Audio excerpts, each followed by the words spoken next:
Hello, hello, everybody. Welcome in, welcome in. I hope you had a tremendous weekend. Happiest of Mondays to you. My name is Todd. Welcome in. This is the reaction stream. We do these twice a week, and we post them to YouTube. So if you're looking for it, it's just Todd Reacts on YouTube. If you're already there, be sure to hit that subscribe button. I appreciate it tremendously. And these are all member requested videos. If you'd like to request a video and kind of guide the entire channel, the stream, everything, you can certainly do so. ToddReacts.com. We'll go over that shortly here. Lots of great videos for you today. We'll have 5 per usual. We're going to start off with a 911 video, and then we're going to go to a Love in the Big City edit. And then we'll have a Smosh video, and then Spot the Liar with Stray Kids. So that should be pretty funny. And we're going to end the stream and kick off the week with a FirstKhaotung TikTok edit to round us off. Sounds good. I hope you're ready. Get a snack, get a drink, whatever you want. Let's have a good Monday. And I hope you had a wonderful day of whatever you do, whether it's school, whether it's work, etc. Maybe you had a day off. Maybe you had a nice day, as opposed to, you know, a working day or exams or studying or whatever. I hope it was good. What's going on, Dunny? Welcome in. Welcome in. Let's go ahead and run through just a bit of instructions here first, of course, because I had to restart the computer, which was not ideal, but I did have to do that. Sometimes, you know, you have to refresh your computer or whatever. Usually just keep it in sleep mode, but every once in a while I start stream and it's just like, oh yeah, by the way, we're shutting everything down. It just slows down tremendously. It's very odd, but it's just one of those things. So I have to readjust here really quick. Appreciate the patience while I figure that out. Otherwise, nothing's going to appear. There we go. Good to go. Okay. Excellent. Nope, that's not the videos. This is what we want here. There it is. Okay. Whew. All right. There we go. We're good to go. Like I was saying, ToddReacts.com. The season tier, you get 2 YouTube video requests per month, and the series tier, you get 3 video requests per month. You basically guide the stream. We watch them here, we react to them, and it's been a lot of fun. Thanks for joining us. You can also sign up for a free account if you just want to, you know, see what's on there. We have the feed that's available. You can see what's posted. And if you just like to check out the back end, if you will, you could certainly do so and sign up whenever you're ready. And yeah, you could save a little annually as well. If you sign up for a full year, you can do that. And you save a little bit off the top first time you subscribe. So that's very cool as well. So check it out. And while you're there, check out the winter collection of merch designed by yours truly. Ships worldwide. Members, as you can see on here, save 15% off. It's just automatic. You don't have to put in a code or anything like that. It just pulls it from your cart. You can see all this good stuff.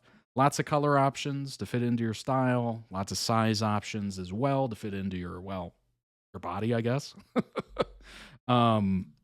I try to select as many colors as humanly possible. That way, you know, we can cover a wide variety of different styles, and you can make sure you get the one you want. Obviously, I'm wearing the signature hoodie. You can see it right here. There it is. I enjoy it. I got the black version. It also comes in navy and gray as well, so it's up to you. As you can see, it is Under Armour branded, which means it's very high quality. Everything in here is extremely high quality. I purchase everything. I might not wear everything because there is some items that quite don't fit into my style or my closet for that matter. But I do check it out to make sure the printing is right and the feel of it. I like items that are soft and durable. So I do wash everything as well to make sure they're washable and all that stuff. So it's all been bought, tested, and I know you'll enjoy it. So we have some excellent some excellent merch items here for spring. Obviously, the rain jacket from Champion is a good one if it's rainy in your neck of the woods. Bomber jacket if it's a little still, pretty cold out there. Denim jacket's nice for a spring day if it's got a little chill in the air, etc. Um, and yeah, you can check out everything there. As always, the accessories as well, those don't really change or go away. They just kind of get added onto whenever a new collection gets posted. Usually it's summer and winter. So you got about 2 times a year where items can be added to the accessories. As you can see, here's the rocks glass in person. There you go. Got a nice energy drink in there. The new phone cases as well. This is all the way up to the iPhone 16 Pro Max. And then the Samsung is all the way up to the S24 Ultra. So I think that covers all the bases for now. Pint glass as well is new. Snap case for iPhone. I have an older iPhone. This goes all the way back to the 12. So if you have a 12 or newer, it should be able to work. Insulated tumbler as well. I went for the mint green option. Lots of different color options there to fit into whatever style you want. Water bottle I use pretty much daily at work. I got this nice orange color. I forget the actual name of it, but you'll figure it out. Desk mat is currently right here before me. I've had it for, almost 2 years at this point. Looks great. Easy to clean. All that good stuff.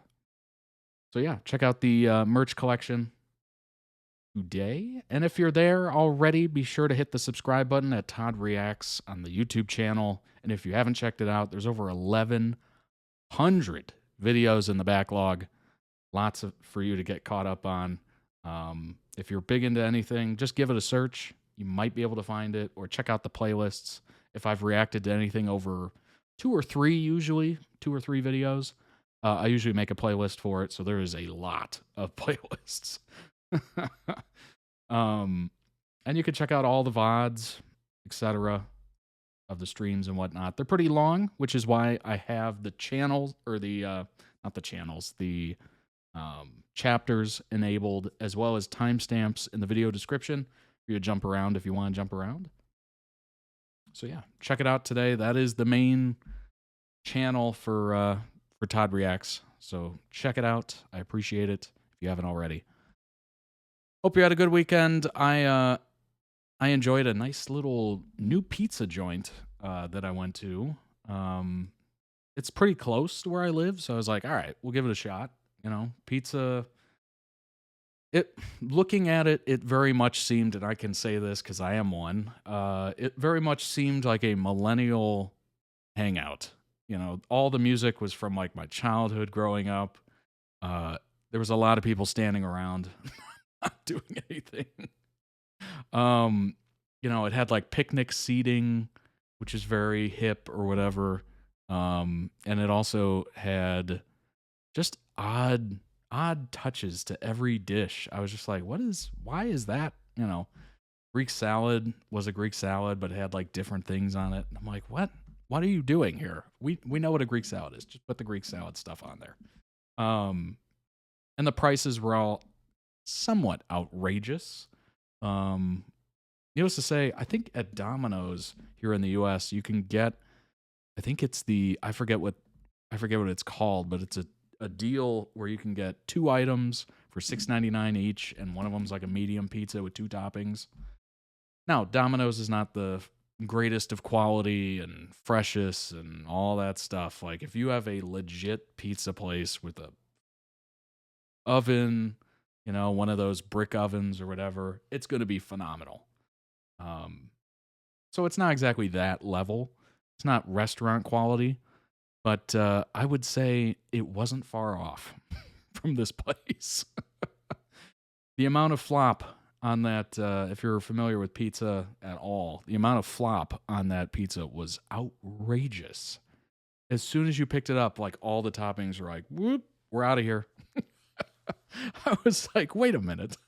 I thought it was supposed to have a little bit of rigidity to it, So all the toppings don't just rush off the pizza. It was very odd. Much more expensive. So Domino's is 2 items for $6.99, and this one was a medium pizza for, I think it was almost $18 US. I was like, as bad, or not as bad, but as not as gourmet as Domino's might be, I would much rather spend less on a piece of pizza than to spend an outrageous amount for very mediocre pizza. Now, what was nice is the fact that they had like 50 beers on tap. I was like, oh, okay, get to try something. A lot of them were local craft beers or whatever, so you do pay arm and a leg for those, which is not great. And they had some local wines too, which was very cool. But overall, the price was just outrageous. So it's very much one of those, maybe you go once a month, maybe you go every so often, but definitely not more than you would ever get Domino's or any sort of chain pizza. It's too bad, honestly, how these prices have gone. $18 for a medium, and it's not even that good. That's crazy. That is a crazy, crazy option.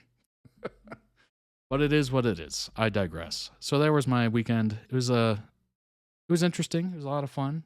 Had some drinks, all that good stuff. Watched Ratatouille, which, honestly, it holds up very well. It holds up very well. I watched The Incredibles a couple weekends ago. I'm like, ooh. Animation style on The Incredibles looks pretty dated right now. Very similar to the original Toy Story. I would actually say The Incredibles is worse looking than the original Toy Story. But yeah, Ratatouille still looks pretty good. Not bad. And the story's, cute and clever and all that good stuff. So I enjoyed it. Anyway, let's go ahead and jump into the first one. It is Bobby Nash humor. This is from 911, of course. Let's go ahead and pull that up. And of course, as always, before we jump into that, let's go ahead and bring this up. Go ahead and bring this up. Where is it? There it is. The Discord. Free to join. We're over 200 members at this point. I think it's 201 or something like that, which is super cool. Thank everybody that joined, of course. As you can see at the top here, it tells you when we are live via Twitch, and it gives you a nice little link too. So if you got the app on your phone or a device, it'll actually pull up the app. And if you click this and you don't have the app, it'll probably just pull up the browser, and you can watch via that. Very cool. I try to keep this updated with accurate information. So if I missed one, or I know I'm going to be on vacation or holiday in 2 weeks or something like that, I'll make sure to list it there, and it gives you like the future dates, and you'll see that it's canceled or the times will change or whatever. So I try to keep it as accurate as humanly possible. If you'd like to request a channel and you joined and you're like, I don't see really what I want to talk about, you can definitely request a channel. Just throw in whatever you need or want, and we will make it for you. And you can hang out with folks that enjoy what you enjoy. Pretty cool. Pretty sweet. Updates from me, that's basically just, again, reiterating stream updates. Maybe a video got blocked while uploading it to YouTube, so I have to let you know, hey, it's going to take a little bit longer, reprocess it, remove the part that's blocking it, etc. So just, that's kind of like a nice little blast that I can send out to all of you and keep you in the loop. The lobby, of course, we have all the fandom channels here. As you'll see, you can check it out yourself, of course. And the community as well for a lot of fun topics and whatnot. And of course, members get their own members area. If you're a member at toddreacts.com, all you have to do is just connect. There'll be in the perks section of the website, you just connect your Discord, and then that will give you all the privileges, which is super cool. It's very intuitive. And if you change levels from like series or season, it'll actually change you automatically in the Discord. So those options are available, which is very cool. Yeah, let's go ahead and jump into the first one. It is Bobby Nash humor. I'm looking forward to this. Bobby's an interesting character. Obviously had a very tough relationship with his family and how that ended and everything. So this should be very interesting.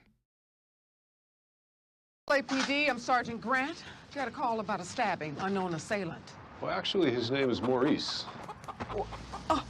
Don't worry, he's been disarmed. Go easy on him, Sergeant. He's had a rough day. Where are we headed? Fourth floor. Oh, I'll race you. Rate yourself, Rambo. I'm 50 years old. I'm taking the elevator.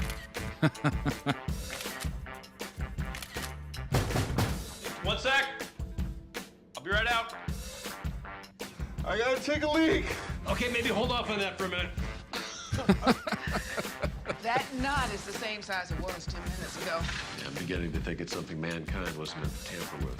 My partner Heidi Shotsky and I were Twin Cities Junior Pairs champions 3 years running. I always thought you were a hockey player, Cap. Who says you can't do both?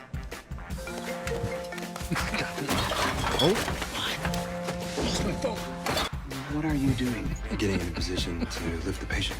on my side? Where did this come from? That's the whiteboard? I picked it up at the store on the way home. No. Cap, there's not enough room. Just get on the gurney, bud. Just get on the gurney. Look at this thing. Watch out.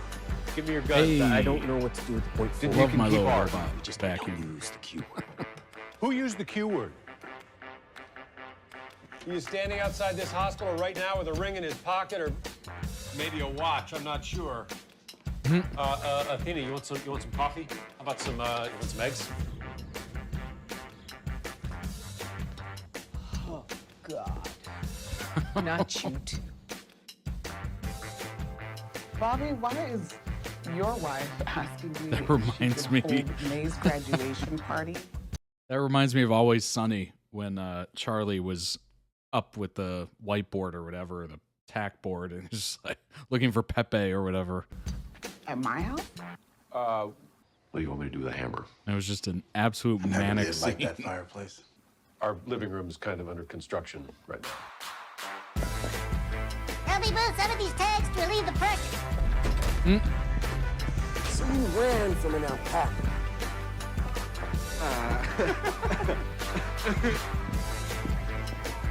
Two alpacas and there was no running. Come on!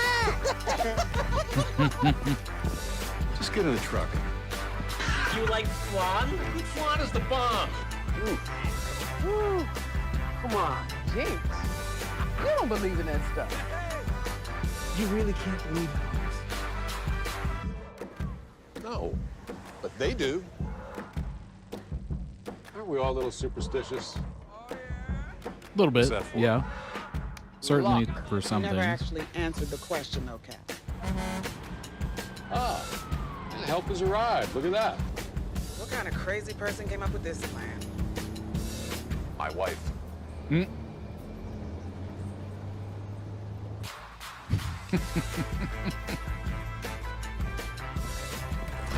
not touch that pot. So you guys do the sort of thing you like? No. Michael, they helped me break into a bank vault once. You didn't kill him. We just wanted to. Fuck. You're new. Yeah. I'm not really with them. I barely know these people.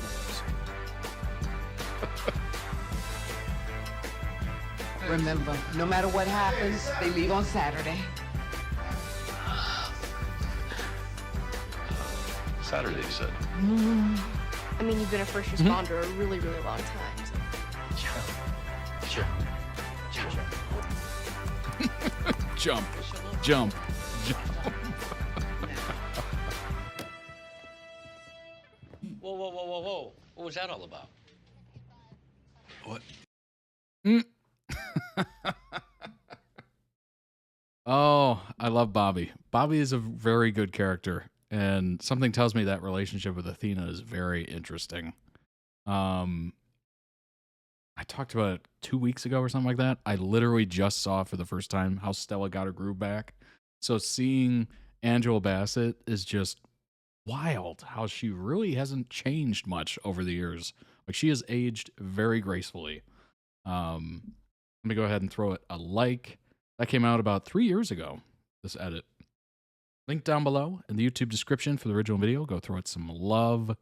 And I'll throw the link here in the Twitch chat for anybody, just in case you'd like to go throw it some love and check out their channel as well.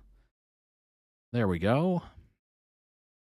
All right, let's bring up some information on Bobby and Gosh, I cannot, for the life of me, mention the name Bobby without thinking of King of the Hill, Bobby.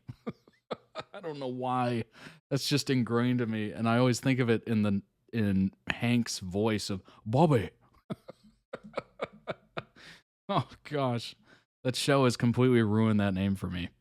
But all right, Bobby is main character in 911, who's the captain of Station 118 of the LAFD. Debuts in the first episode. I mean, that makes sense, right? It's portrayed by Peter Krause. Married to Marcy, and they had 2 children, Robert Jr. and Brooke Nash. Fire captain in St. Paul, though he relocated to Los Angeles, started working as a captain after losing his family in the devastating fire that he inadvertently caused. He's now married to Athena. I mean, that is brutal. Brutal. To have to, well, number one, to have to go through that. And to have to live with the fact that you inadvertently caused it. There goes your whole family, right? And then moves or relocates to Los Angeles. That makes sense. Maybe not Los Angeles. It could be anywhere, frankly.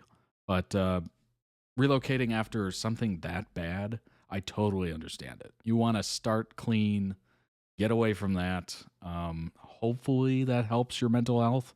Who knows? But that would be a lot to deal with. Bobby decided to start dating and set up an online dating profile, which I'm sure was very funny and probably could have been in this edit. After his sponsor suggested him that dating would help get him back out into the world again, which the crew reacted with disinterest and amusement due to his mundane description. I'm sure that was very funny. Later on, he responded a devastating accident where motorcycle enthusiast Kenny split himself, during a high-speed frenzy. Bobby was traumatized by the sight of Kenny's death and left when the police took over to compose himself. Athena, who was on the scene, came to comfort him, and Bobby asked her to go to church with him after she asked him how she could help. So this is that photo, I suppose, when that happened. Yikes. That is brutal. Boy, to go from that to that. What a difference. What a difference. Wow.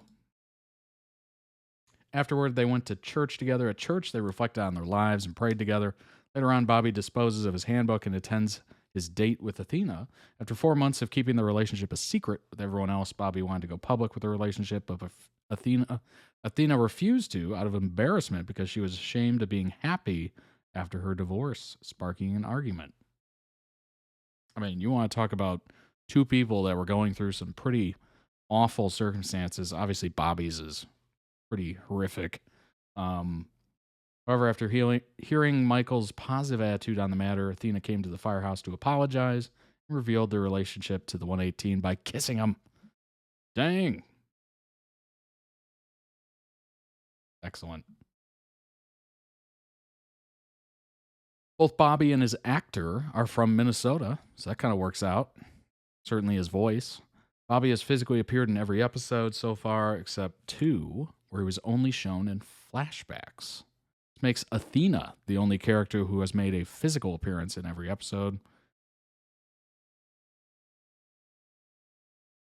When he was a kid, did ice skating and hockey. Fear of needles. Reluctant to donate blood. A lot of people have that. I'm not exactly the best with needles.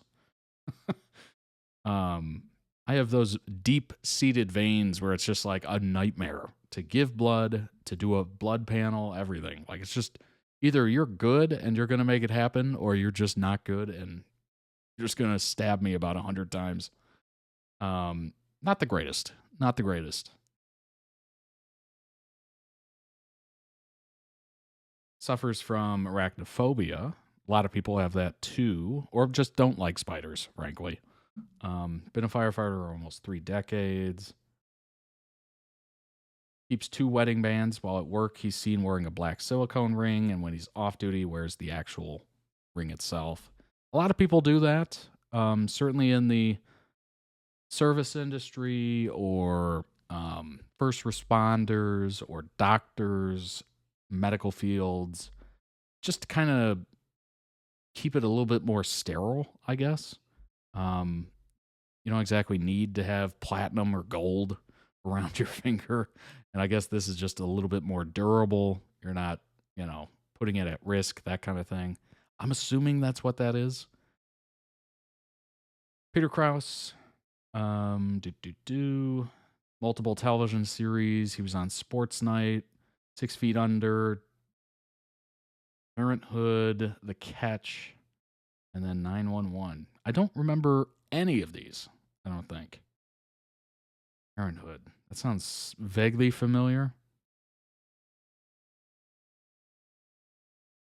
For his work on 6 Feet Under, he was nominated for 3 Emmy Awards, 2 Golden Globes, and 7 Screen Actors Guild Awards. Wow.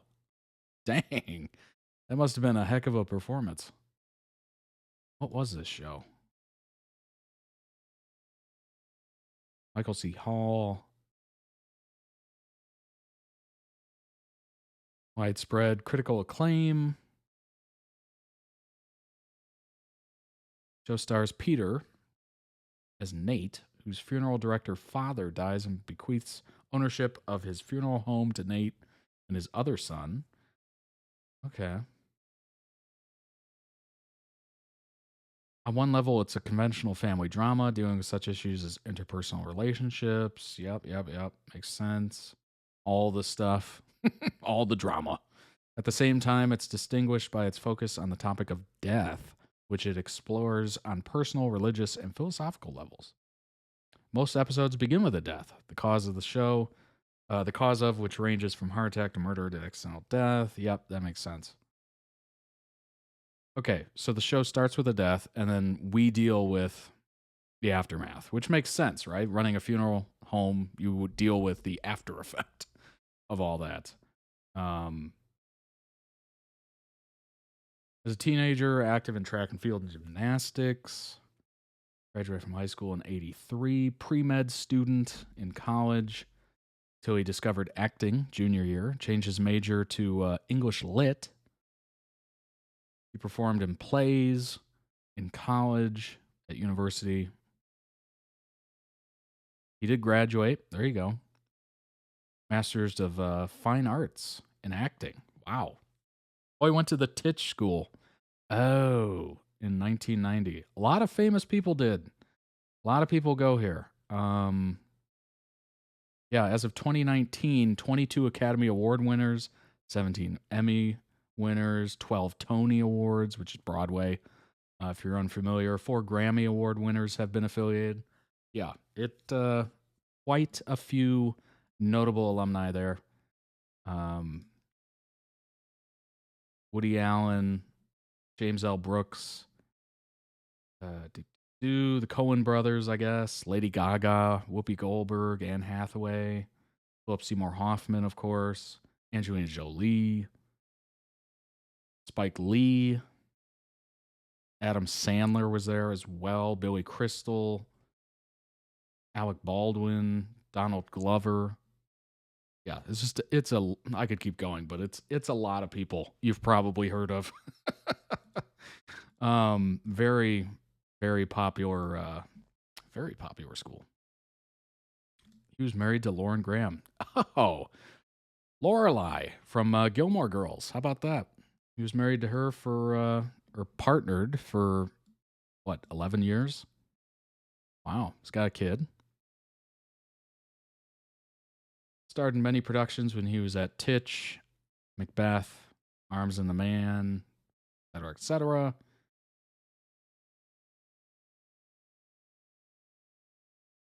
And he just immediately went into the acting world. There you go. Pretty cool. Worked out, which is nice. Yeah, here's him and Graham. There you go.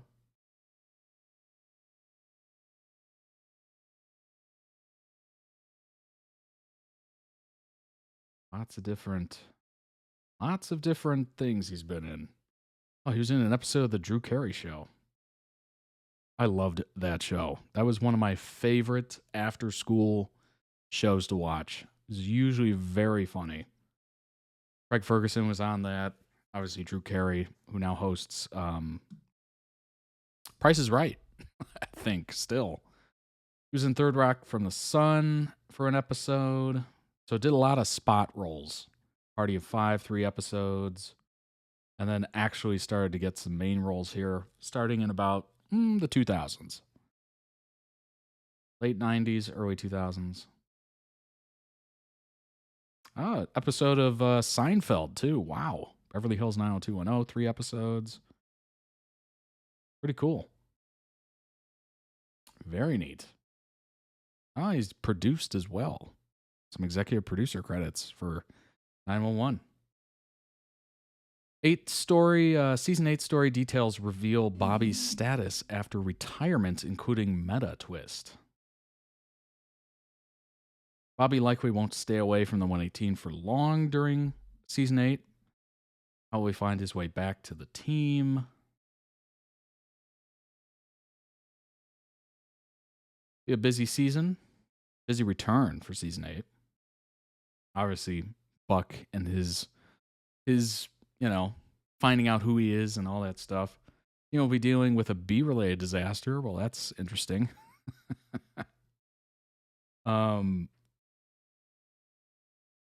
several seasons, it remains to be seen if Bobby will truly accept his shortcomings and learn to live with his own mistakes. I mean, yeah, that's something I don't know if you ever quite get over. Like losing your family and inadvertently being the cause of it. Like, ugh. I don't know how you deal with that, honestly, other than just copious forever therapy or something. At different times, it seems to have been Chimney, Hen, or Bucky. But this being 911, which knows when to poke fun at its own procedural trappings. Perhaps the writers can use Bobby's new job in the TV world to poke some fun at what the 118 has gone through over the years. Premise would be fun for at least a few episodes, helping to maintain the hit series' crucial balance between humor and the heavy. Interesting. Well, it'll be an interesting try to, because it's very odd, because maybe the actors start to move away after a couple seasons. I mean, we're on season 8. It makes sense, right? That people would get other work and then eventually kind of fade away. It'd be pretty nice if they could keep people together, at least. It's always tough to lose one of the main characters or actors. And most of the time, the shows don't do it correctly. When it comes to Bobby and Athena, they're looking for a new home. Bobby is forced to follow through with his retirement, take a job as an advisor on the action series called Hot Shots. Given that 911 in itself is an action drama, there's a chance for some meta commentary. Indeed. Be kind of interesting. 911 just showed a completely new side to Bobby. Mid-season finale. Things are finally looking up for Bobby again. Last season put Bobby in a particularly difficult position with the introduction of Amir Casey. Bobby had to relive the greatest tragedy of his life and he was so overcome with guilt that he quit his job. Season 8 opened with Bobby working on a firefighter TV show called Hot Shots as the on-set firefighting consultant.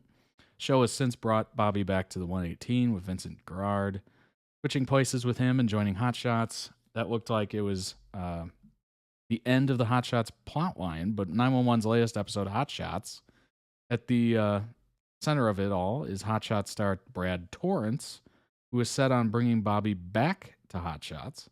This plotline leads 911 to show a completely new side of Bobby, and it's an absolute delight. What happened at Bobby and Brad's dinner in the latest episode? When Brad endangers a stunt double on the set, the 118 is called to help.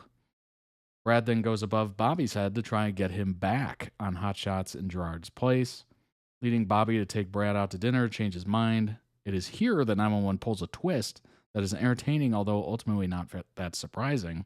Brad has been previously shown to be self-centered and arrogant, but generally friendly and well-meaning. While out to dinner with Bobby, though, Brad throws a massive tantrum over a single olive. Whoa. Maybe not worthy of a tantrum, an olive. Maybe if you're allergic to olives, I guess. Bobby starts the dinner by advocating for Gerard to continue working on the set of Hot Shots. Immediately after Bobby tells Brad that he can't leave the 118, the waitress brings out the drinks. Brad starts berating the waitress for giving him 4 olives instead of 3. I mean, that is crazy. That is crazy. Oh, gosh. Number one, if you're berating waitstaff, something's wrong with you. Something is very wrong with you. You're taking your day out or whatever out on the wrong person. They're literally the people that just bring your food or your drink from point A to point B and, you know, try to take care of it and stuff. That's crazy. Even though she was just trying to be nice by giving him a bonus olive. Talk about biting the hand that feeds you. At Bobby's encouragement, Brad goes to fish the 4th olive out of his drink. When Brad sees the pitted olive, though, he starts screaming in the middle of the restaurant. That's crazy. Good grief. Oh, that's kind of interesting. Angela Bassett weighs in on the future. I'm still excited about Athena. Well, that's good. Hot Shots presents Bobby in a new light. When Brad pushes back at Bobby's insistence to apologize with, or what, Bobby says, or I'm going to kick your blimey backside. It's a side of Bobby that 911 hasn't really shown before. Bobby is a gentle, rational person who solves problems with his words, so it's surprising to see him threaten to fight Brad if he doesn't apologize. That being said, this is not a character for Bobby at all. Bobby is a protector of others, not just a firefighter, but as a person. When Bobby sees a customer service worker being treated badly, he steps in, even if it's in a surprisingly hilarious way. Even better at Buck's, Eddie's, and Hen's reactions at work the next day. They're delighted to see the video and so surprised that Eddie suggests that it might be a deep fake. It's a hilarious moment and easily the highlight of the episode, and Bobby stands up for what is right.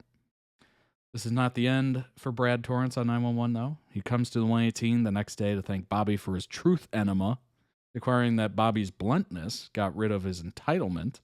Brad had decided to cling to Bobby by shadowing him as allowed by the chief. Knowing 911, this will not end well, especially with the premise of a mid-season finale disaster on the way. Either way, Captain Bobby Nash will be on top of it. There you go. Interesting. Very, very interesting. Love the character. From whatever I've seen, it's been amazing.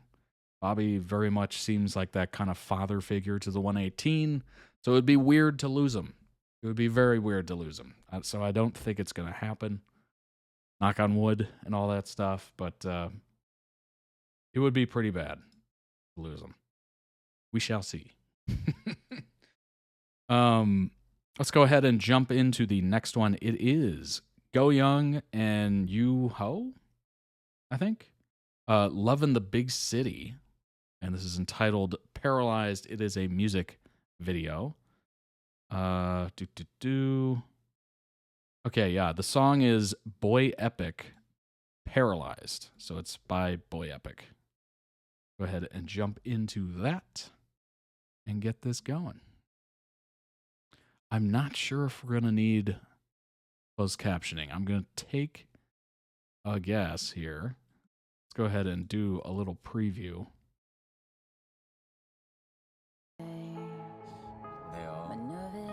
Yeah, we are. Okay. We are. Let's go ahead and bring this over. And we're good to go. Unmute it. You know what? Let me move it to the corner so we don't miss any of the closed captioning. That can definitely happen. I'll just be right in front of it. There we go. All right. 한 번만 내 쪽을 바라봐줬으면 좋겠다. In a strange place, we found love in a suitcase. My nervous hands they shake. We fall in love.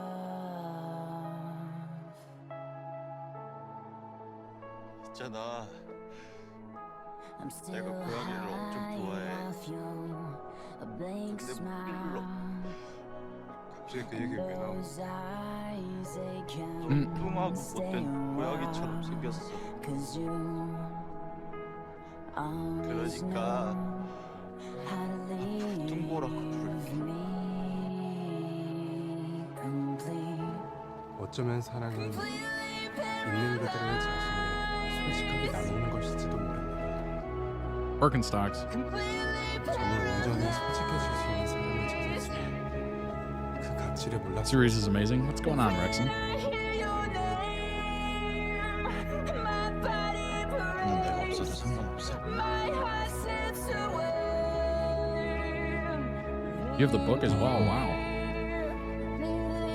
세상에서 가장 야한 농담이야? 네가 기대하는 미래에 나는 없겠지.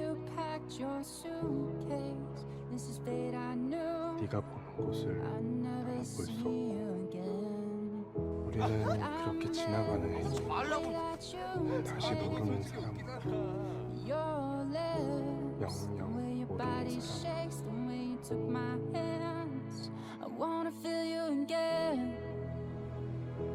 결국 내가 풍등에 남긴 소원 두 글자는 사랑 그게 내 유일한 소원이었다.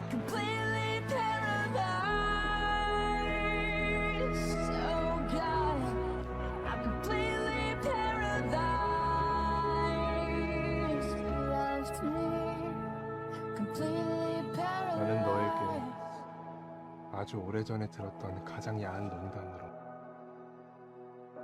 세상에서 가장 야한 농담으로 그렇게 남겠지.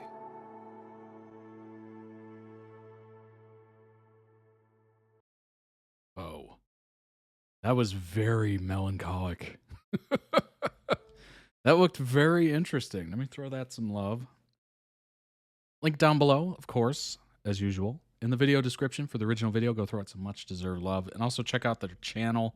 They might have other stuff that you might be interested as well. I'll throw that in the chat for Twitch. Bases are covered. Let's bring up some information and check into Lovin' the Big City, which is a great title. A little bit more here. TV series. Melodrama. I mean, that checks out, certainly, with that edit. Coming-of-age slice of life television series based on the novel of the same name. Depicts the journey of a gay man as he navigates life and love in Seoul, Korea. Screenplay is written by Park, who co-directed. Series stars an ensemble cast. Released in October of 2024, so it's not very old. It's available for streaming on Viki in selected regions. Go Young, a gay man, and Choi, a straight woman, live together and become each other's best friend. Young then sets out on a 10-year journey of self-discovery. He faces difficulties in his relationship with his mother, who denies his orientation, and is compelled by social pressure to break up with his lover. While recuperating from his breakup, Young travels back to Thailand with a stranger named Habibi and discovers more about himself. Interesting. So it's very much a 10-year journey, self-discovery, okay. Difficulty in his relationship with his mother, doesn't agree with him. Compelled by social pressure to break up with his lover. Goes back to Thailand with a stranger. Tries to discover more of himself. Interesting. So it's very much returning home to kind of heal yourself or become more aware of who you are, what you like, what you love, build confidence, self-confidence, etc. That is very interesting. I'm not surprised that's melodrama. I'm not at all. You can get pretty deep with that story, for sure. I'm sure it has its moments where it's just brutal to watch. Not like it's bad. I'm talking like emotionally heavy. Which I like. I like emotionally heavy content. Shows, movies, etc. Sometimes I can get a little... sometimes it can really affect you. But I like it every once in a while to kind of go through those emotions and, you know, be really brought down, if you will. Not down as in like bad down, but just brought down in like a heavy emotional realm. Books can do this, certainly. Maybe it's a really sad song can do that to you. But I don't know. I think TV series are much more emotionally impactful for me. Certainly some movies, of course, but if it's a very relatable story in a TV series, it can be extremely impactful. Um, I think of, honestly, Scrubs. It's a very goofy, happy-go-lucky show. It's very funny and all that stuff, but the ending is always this huge message where it can be really sad or really like life-affirming, and it's so relatable. I don't know how they nailed that show, but they absolutely nailed the writing of it. It is truly incredible. Love in the Big City. 8.5, not bad on MDL out of 12,000 users. Very high. An Audacious Tale of Two Roommates. Clumsy Love Story. Stories of laughter, tears, and wounds. Absolutely. Finally meets a pure love like no other, but has no choice but to let him go. With him gone, follows a stranger to Thailand and spends a late monsoon vacation, or holiday, if you will, reminiscing about the good old days that can never be retrieved. Oh, gosh. It talks about the good old days. Oh, no. I could see this being very emotionally impactful. Oh, my gosh. I find myself from time to time thinking about the good old days of not having to pay bills and all that stuff. And, thinking about what would I change? If I could go back in time, what would I change about my life and all that stuff? And, living in that mindset will just drive you nuts after a while. It's so depressing and sad. He achieves complete personal growth. That's good. That's good. Returning, that saying of you can't go home again. Well, technically you can. And hopefully it sheds some light on whatever situation you need it to shed light on.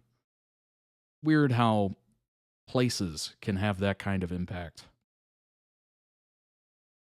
This is a 7.5, which is pretty interesting writing. I like a good 7, 7.5, 6, 6.5. It tells you they actually like put thought into this. The people that go, oh, it's a perfect 10.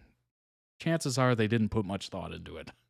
Either they really liked one of the actors or they just enjoyed the story and they're like, oh, yeah, perfect. I wouldn't change anything.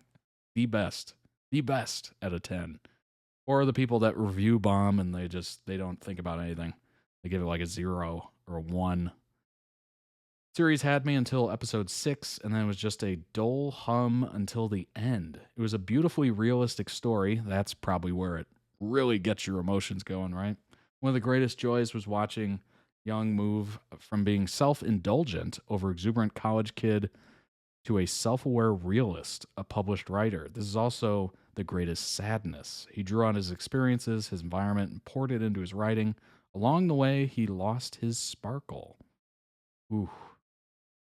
I think we all kind of go through that, honestly. Now, some of us are able to rekindle it, going from childhood, adolescence, young adult. You kind of lose a little bit of that sparkle, that, child wonder and all that good stuff. So, some of us are able to get it back through, trying to get it back. Finding a hobby you're really passionate about, something you love, etc. And then some of us just never get it back. And those people are very obvious. Very obvious in society. You'll find them all over the place.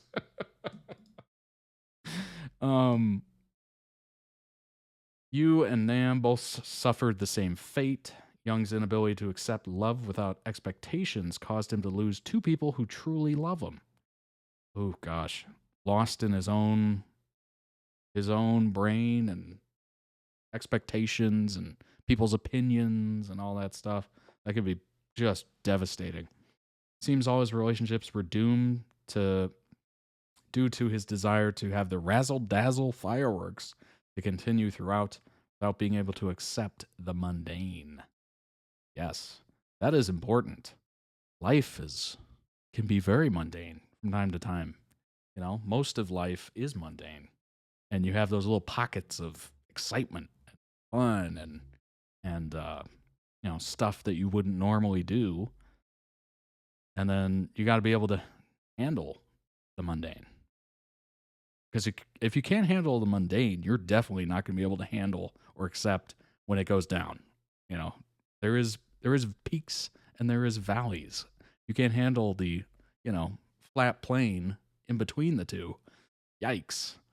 Only after they were over would he be able to see what he truly lost and regretted. Oh, gosh. Not knowing his true self and his inability to be alone encouraged two relationships that should have never been. Habibi and Young Soo came with hidden baggage, one abusive and the other just sad. Young Soo lived in shadows and manipulated Young's naivete to live in his internalized homophobia. Habibi, with a hidden wife and child, embarks on a journey with him, hoping to capture a bit of Young's sparkle to relieve his boredom. Seeing him too drunk and overworked, Young chooses himself and walks away. Both relationships were poor choices to facing a life of solitude and expected failures. Mother is shown to have moved from denial, abhorring, to knowing, to minimally discussing. He doesn't accept his life, but still loves her son. The story was beautifully told. The flashbacks in the last two episodes, we get a fuller history of the reality of his best relationship. Sad part for me is that he began to let his status have an effect on him as he took stock of his life. Became more subdued. The last two episodes felt like a gradual slide down from the high.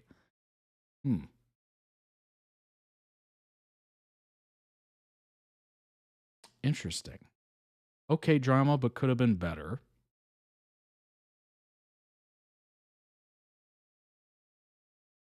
Honestly, I like this review a lot. Clearly, this person put some thought into it. That's very nice. It's not perfect, but boy, does it hit a lot of notes. Oh my gosh. Wow. Yeah, that could be tough, losing sparkle, trying to find yourself, dealing with poor choices. I mean, we all make poor choices. That is a fact of being a human. But the key thing is, do we learn from our poor choices? Do we apply what we've learned? Do we, continue to move on, hopefully in positive directions? That's the big thing. If you're able to identify a poor choice and look back on it and go, that wasn't the right move, chances are you're going to make better choices in the future.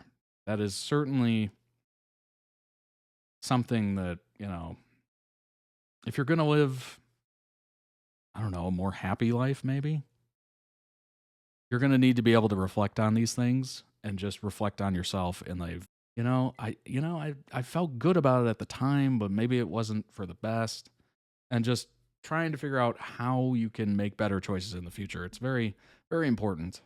So it does seem like he had kind of a moment of realization and looking back and all that kind of stuff. It was a really good review. Nothing to complain about in that one. Nice. Yeah, it just happened to be the first one. Wow. That might be one of the better reviews I think I've read on MDL. That was very nice. Loving the Big City, a full season review. It's the show that conservatives didn't want you to see. Provocative drama depicting the life of a young gay man living in the city, trying to make his way in the world. It was met with considerable backlash, who began protesting the broadcast and attempted to pressure networks to cancel its release. What? Claiming it was a glamorization and promotion.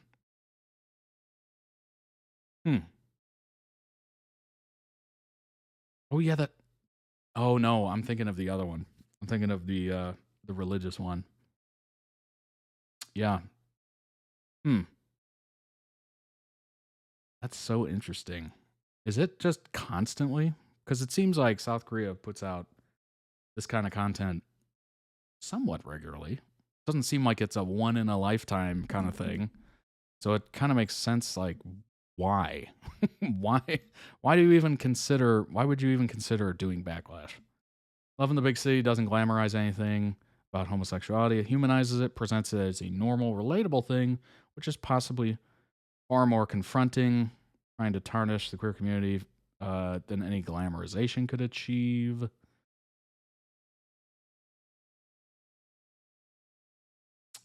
Let's see.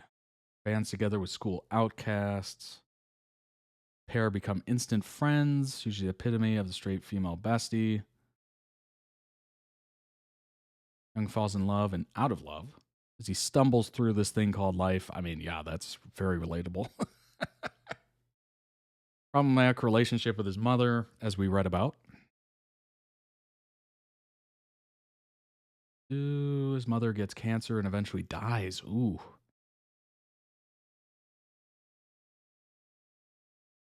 His roommate sheds her parting ways and settles down in a mature relationship of her own, eventually gets married and moves out of the apartment she shares.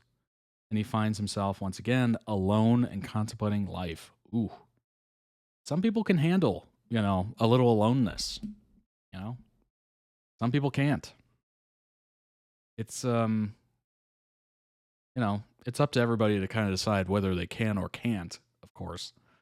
But I'm firmly in the camp that if you're not happy by yourself or if you're not finding contentment in quote unquote being alone, then you've got some sort of work or healing or something to do.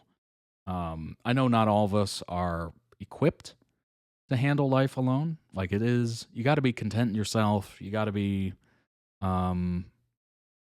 maybe very introverted, maybe introverted to a fault. So it's not for everybody, but I think it's important to be able to stand on your own. Enter Kaiwi. She bursts into Young's life like a massive wrecking ball. For a few moments, she shatters his very existence. Young is diagnosed with HIV. Oh. How did I not get that from the review? I guess they didn't go into too much detail. He blames his cheating ex. I mean, oof. Kylie is the name he gives his disease. Since she's going to be with him for life, he personifies her and gives her personality all of her own. As the HIV storyline was introduced, we held our breath in anticipation. South Korea is not known for presenting sensitive issues without smothering them in undertones, homophobic undertones. Artfully provides an accurate depiction of how it is to live with it without pushing, homophobic agendas. Most prominently, Kylie doesn't stop Young from living. First, he's not symptomatic and he's not sick, as most living with HIV aren't these days. He's still active, intimately active, I guess we'll say. He's just much more careful about how he goes about it now, but it does impact him in other ways. Well, yeah, you have to tell people about it. I guess that can be very impactful. Kind of the whole reason his whole depression and wanting to rethink his life. Yeah, that makes sense. Like a dagger to the heart, Kylie prevents Young from following his lover to live abroad, and Young finds himself all alone once more.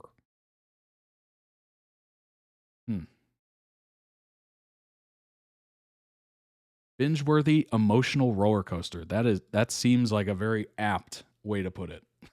That seems very apt. That'll make you laugh, cry, and feel all of the things.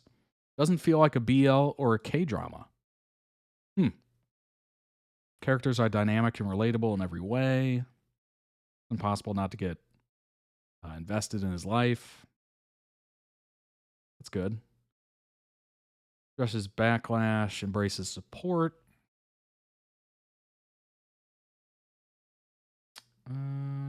Is there any difference here?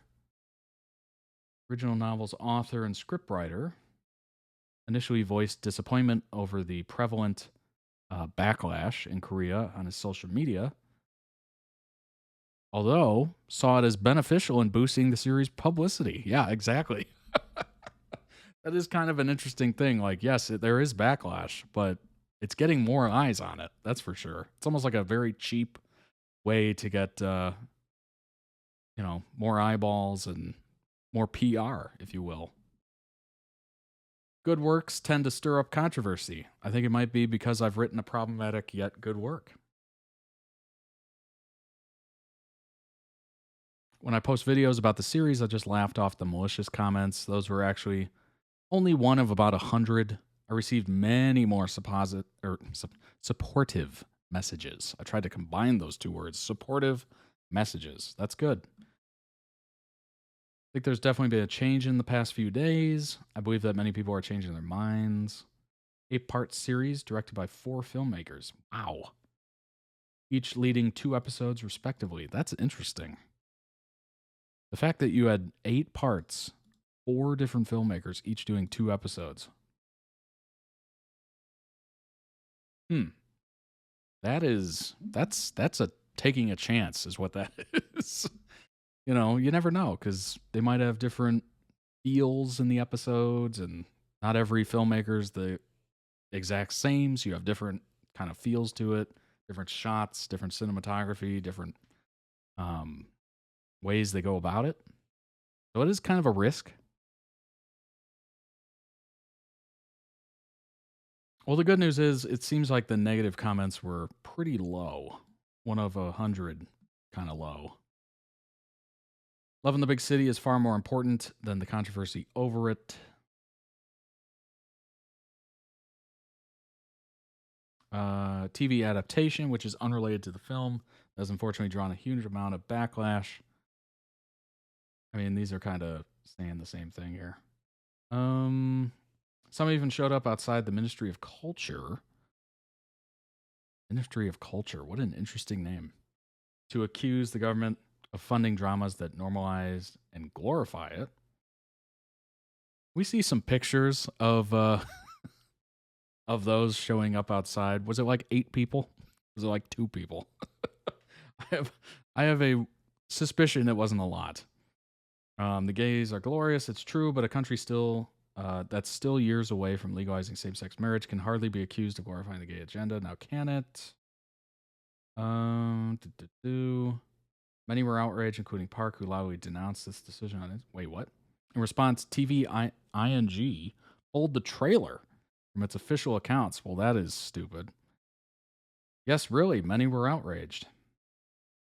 Wow, that's a bad idea. Saying in a statement translated from Korean to English, quote, I thought I was used to this kind of thing after 8 years of working as a writer, but I can't seem to get used to the true face of disgust no matter how much I experience it. That's crazy. And obviously they re-released it. Wow. Lead actor says he ignores the haters who sent him abuse after his casting. I laughed it off when I got malicious comments. Those people were actually 1 in 100. Well, there you go. That's nice. If you're going to, yeah, I mean, it's unfortunate, but if you're obviously going to be public in any capacity, you have to be willing to withstand some craziness. And unfortunately, it happens a lot. Good news is it sounds like it wasn't that many out of all the support, which is good. Definitely focus on the support. Huge, but its impact on Park's story is his homeland, South Korea itself, that matters most. Don't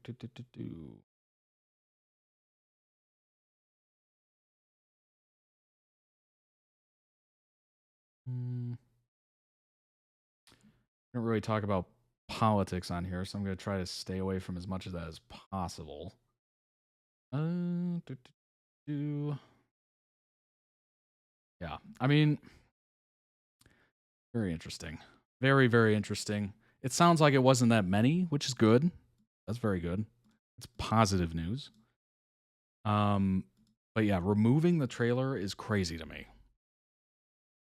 They protested about the series like a real protest. Like a real protest of like thousands of people or like 10 people. Because I've seen some photos of protests and it was like 3 people. And I'm like, all right, those news headlines can be kind of crazy.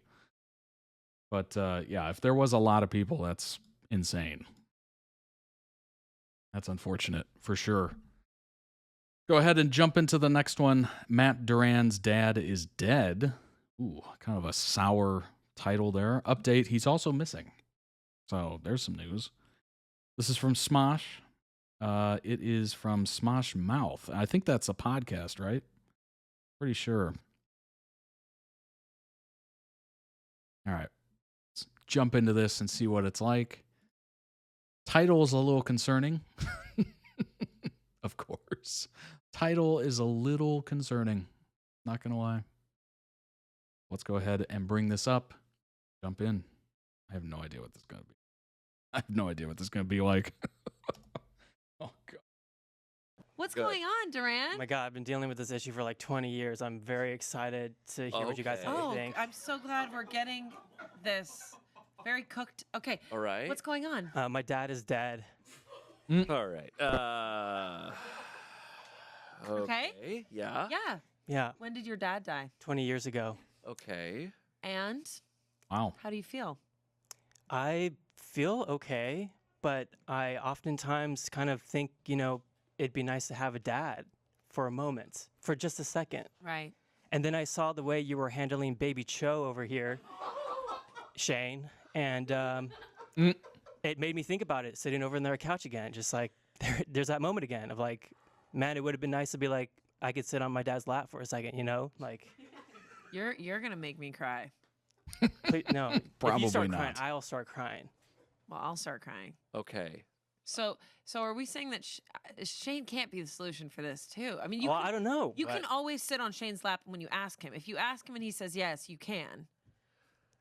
But do I have consent to do that? Matt, you have consent. I hope the chair can handle That's on both of camera. us. That's on camera. Come on over here, son. Go ahead. Is that an open invitation? Oh, no. Duran. Actual right now? Yeah. No. Sure. Let's do this. This feels like an episode where I can just chill, and that feels good for me. Oh, no. Wow. How do you feel? How was work today, son? It was good. I mean, it was kind of busy too, so I was kind of stressed out about that. But yeah, I don't know. I just like being. I'm just glad that I'm here with you now. Yeah. Right. I'm feeling a lot better. Good. Nice. You're not getting bullied by Peter, are you? Please say no. No, Peter and I are tight. Okay. I don't know how to feel about that. Yeah. He's a bully. He told me I'm not a soft bitch. So okay, I feel like there's and people who lose their dads aren't they become really hard bitches. What? Yeah. I'm gonna grab the video camera. And Amanda, just let film me be a this. father here. Okay, yeah. for a second. No worries. Gotcha. Go. It's what? It's okay to be a soft bitch sometimes. In fact, that's important. Yeah, that makes a lot of sense. I do feel like I have become a little hardened. Yeah. Yeah. Maybe a little too hardened. Probably. Probably. I mean, more hardened now that you're with Shane? No, I think I'm softening up a little bit. Good. Oh, had to take it there. That's so funny. That's what we want. It's Softened up a okay bit. to cry. I think men need to cry more. I totally agree. And it's okay to cry about people that you've lost, including your dad. Absolutely. How do you feel now? I mean, I feel really great to have that little moment. Yeah, that was like what it's like to sit on my dad's lap again. Yeah. Yeah. So yeah, thank you for just a little moment of that. Yeah. Yeah, How do of we course. find more moments like that? I don't know. Is it an open invitation to sit on your lap whenever I need it? Oh, Or I don't know the answer to that. Sure. Okay. But let's find other laps. Yeah. That we can Okay. maybe ask for, because his lap might get tired. Yeah. That is true. And in many ways here at Smosh, Ian is like all of our dad. Yeah. So there's also him. And I heard his Oh, lap. gosh. But I was know open. he's Okay. Signing up Ian Maybe for I can that. ask him. Yeah, you should ask him. I'll ask him. Definitely ask him. Okay. I don't know. Yeah. Yeah, Ian's lap. But we're here for you. I'm here for you. Thank you. Yeah. And Amanda's here to say all sorts of crazy shit. Yeah. Uh, Yeah, I'm here to distract. Well, I need that. Okay. Yeah. Yeah. And, Well. you can sit on my lap, maybe. Oh. Sometimes. Oh no. All right. Oh no. Well- Don't open that door. I hope we helped solve your problem. Yeah. Cool. I was hoping for maybe you could bring him back fully, but Yeah, that's going to take a lot more time and a lot more money. Yeah. And we have to do it at a full moon, it's man. like a more permanent. Yeah. Tarot, right? Yeah. Yeah. Maybe at the full moon we can call him in. Okay. Yeah, we're going to need a team for that. Great. Yeah. I'll come back then. Okay. Okay. Yeah. Okay. Yeah. We'll get to work on that. Yeah, we'll get to work on that. Thank you so Yeah. much. I appreciate it. Duran, you're welcome. Thank you. All right. Thank you. All right. You're welcome, son. Oh, yeah. Wow. Twice. I've been a father a whole lifetime You've of been being a father twice, and I realized I keep trying to help when sometimes I just need to sit back and let you take over. I had a baby. Suddenly, my son was my age. There's a lot of things happening. I don't know for what's you. going on. You got married, and babies just came in fast. Oh, there's babies everywhere. And our next client, Matt Duran. Duran. Back again. Oh, no. Last one. This is our last client. He's back again. Yes. I remember when he sat on your lap. Yes. Huge moment for me. I know That was a real moment. Huge moment for us. I think so. Not Yeah. Damien for, in a Known you wig. for so many Everybody. years, and it's about time. I know. Anyway, update. Update. What? I don't know. I don't know if there can be an update with your last thing. But okay. Okay. Dad's still dead. Yeah. Okay. Yeah. Okay. I don't know what I was expecting. I knew he was going to say that. There was a part of me that's like, hey, who knows? Well, in this world. Dad's still dead. Okay. But update. He is missing. No. Yeah. No. So This is after insane. the episode, was really missing him. And I went to go check up on the cemetery website, the database, and you could search your loved ones, and it gives you all the information. I have the picture. I'm not lying. Stop. But in the status section, it said plot removed. What? Yeah. Ow. So I was wondering if maybe you guys had something to do with it. I don't even know your dad's first name. No. I don't know who your dad is. You Don't know get my me last involved. name. I don't know what plot you guys are in. He's in. Wait Sorry, hold on. a second. Plot missing? Plot? Like Plot Removed? plot Why? removed? How They does can that make just- sense? They can just do that? I don't know much about. You're acting kind of shocked. I am shocked. Duran, where? I don't know much about cemeteries or I'm shocked because you said update, and this really is an update. Yeah. Okay, continue. Still dead. So have you Probably. Did you call But- did you call them or something? Probably. And No, I didn't call. I don't like calling people. I relate. I relate to that. But I would be calling them and be like, hey, it says his Can I plot text was removed. them? What the Checked in. No, just the website. How about an email? So And I where? can't really check in with him, because he's dead. Yeah, still. no, I get that. Wait, so where did the plot get moved to? I don't know. They just said removed? Removed. Duran, you have to check in. This feels like a check-ins thing. I thought it was you guys. Because last time you said Oh, on the next no. full moon you were going to bring him back. Oh no, did I say that? You did say that. Play it back. Yeah, maybe at the full moon we can call him in. I need to stop pulling that witchy shit. Yeah, ladies and gentlemen, please welcome. No, just kidding. That would be so. Daddy!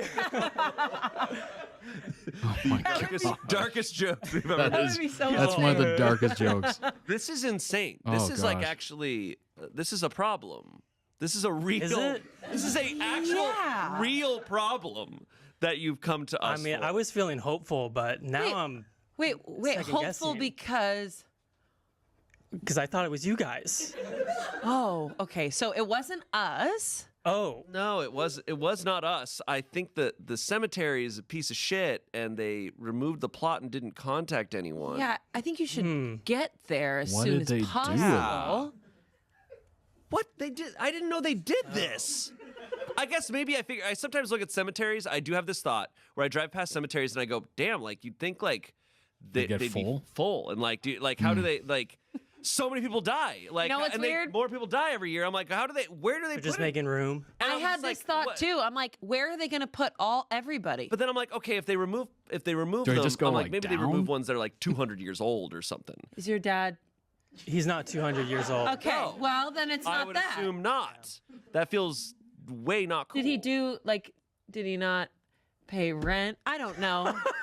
I don't He didn't know. pay his ghost tax. So Yeah. what? So where is he? We don't know. I was hoping you guys could figure that out for me, maybe. I feel You're the advice podcast. I'm not. This is way out of our grasp. Maybe someone in the said- comments will know. Bring him back. Well, I Amanda. apologize for We're not saying that. warlocks. Warlocks. You could have said that. Well, Yeah, hear me out. that's our bad. I think I know you don't like calling, but I think you should call. You Yeah. should call this. Pick up the phone. It's hard. I'd rather text. I know, me too, but I don't think funeral homes have a text thing. Cemeteries. I think you should figure out where he is because it wasn't us. And I said I would bring him back in your memories. Well, maybe we could do that now. Maybe the plot was removed on the website. Like could maybe do just that now. maybe it was a website error, or maybe like No. Website error. No. yeah. I think you have to call. And I'm going to do my best to bring him What? to a place Oh, that will be peaceful. Well, okay. what? Wait, you have him? I don't know. I'm grasping at straws right Yeah, now. I'm freaking out. I don't know. This is I was not expecting this at all. So Same. Okay, you know Same. what? Do you want us to call? We could call them and say, hey, with this, it says this plot was removed. I'll give you the number to the cemetery. Great, we'll do that. We'll do that. yeah, you'll call and I'll stand Oh, behind that's you. interesting. Why As are you moral afraid of- support. No, it's fine. It's fine. We'll call them. Okay. Thanks, Dad. You got. Oh, no. You got Yeah. it. Oh, no. Yeah. Oh, Yeah. I thought he was All going for the thanks, lap. Duran. I'm sorry I messed everything up for you. So you just promised. I promised I'd bring him back, and now you promised you'd call and find him? I said I'd I just call. wanna and- make that I'm clear. not. I at least call the funeral home or whatever and be like, hey, it says this plot was removed. What's the deal? That's all. All right. And they'd be like, yeah, it was. And I'll be like, where is it?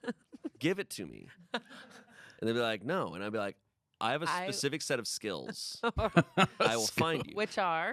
Well, I'm skills that make me a nightmare for people like okay. you. Taken 5? Yeah, Taken 5. He was taken. Where's my dad? Yeah. That's insane. No, that actually That is crazy. pisses me off that Yeah. they just did that Yeah. Also, without any letting the family know. notice. Yeah, Yeah. I feel like you have to let the family That's know. insane. And plotted where? Like even a I correspondence have in so the many mail or questions. something. I'm going to be up all night. So many I questions. can't believe I promised I'd bring him back. I need to stop. Yeah, I doing promised that. to call a funeral home. You promised to need to bring someone's father back. Yeah, I from need the to dead. stop doing stuff like that. Yeah. I get too One invested. is not like the other. Yeah. And I think I have these other powers. Yeah. Well, I'm just try. imagining you like my I'm gosh. imagining you at a funeral and you're consoling like a friend who's like lost a loved one. You're like, I'm gonna bring it back. Like, I'm gonna bring I'm him going to back. bring him back, and they go, "You don't need What? to do that." That's you're not helping. It's like when at I go to a all. party and meet a friend. I'm like, "You should come over for dinner anytime." I'm like, That's a "What?" completely different thing. Well, it's kind of in the same boat. No, at least one of them is Possible. Possible. There you go. the other one breaks the rules of the universe. I need to stop doing that. Oh my gosh. Let me throw a like on that. What an interesting predicament. Like, what does that even mean? What could that possibly be? So weird. Link down below in the YouTube description for the original video. Go throw it some love. I'm going to be posting the link in the Twitch chat for anybody watching. Like to check that out, throw it some love. Check out the channel as well. They might have other compilations that you might enjoy. I did pull up some information here because I wanted to figure out what the heck was going on. So this is the AI answer. So take it for whatever that's worth. While a graveyard generally doesn't remove plots in the sense of physically taking them away, they can reclaim the space within a plot if the burial rights expire due to a lack of activity or if the cemetery runs out of space. So they can, most plots are probably a standard size for the casket or whatever, and then they just reduce it. And so you lose real estate, basically. And they take that back for other folks. Meaning they may need to remove remains to reuse the plot for a new burial, depending on local laws and the cemetery's policies. I mean, that's crazy. So they actually remove remains to reuse the plot. That's nuts. How do they know there's no activity? Do you have to check in every time you go in there and to pay respects or whatever? That's crazy. Essentially, you don't own the land, but rather the right to use it for burial for a certain period. He points to remember there's no true ownership of land. When you buy a cemetery plot, you aren't buying the land itself, but the right to use it for the burial. That's interesting. I did not know that. I thought you were actually buying land. Buying land for a house. I didn't realize it was basically just a rental. What? That is unbelievable. I mean, yeah, we pay for graveyards, at least in Sweden, but do they have gravestones? That's a good question. That is a good question. I guess depending on the amount of money you want to spend, those gravestones can be quite expensive. I wasn't aware that you weren't buying the land and you were just buying rights to it. That's crazy. That rental is expensive. Indeed, it is. Lease concept. Some cemeteries operate on a lease system where the burial rights expire after a certain time, allowing them to reuse the plot. So no wonder they never run out of space. They're just digging up remains and who knows what they do with it. That's the question. What do they do with it? Do they try to contact the next of kin or something like that to give it to them? Who knows? Maybe there's nothing really left after a certain amount of years. Removal of remains. If a cemetery needs to reuse a plot, they need to remove existing remains, often placing them in an ossuary. Well, what the heck is an ossuary?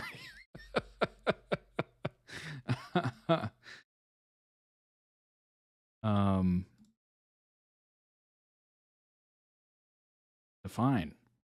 Container or room in which the bones of dead people are placed. Well, that's a very brash definition.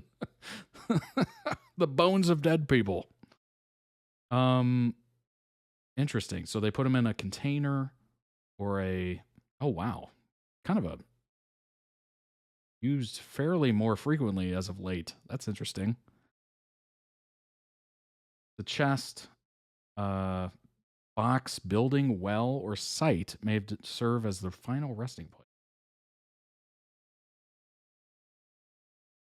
Oh, a body is first buried in a temporary grave. Then after some years, the skeletal remains are removed and placed in an ossuary.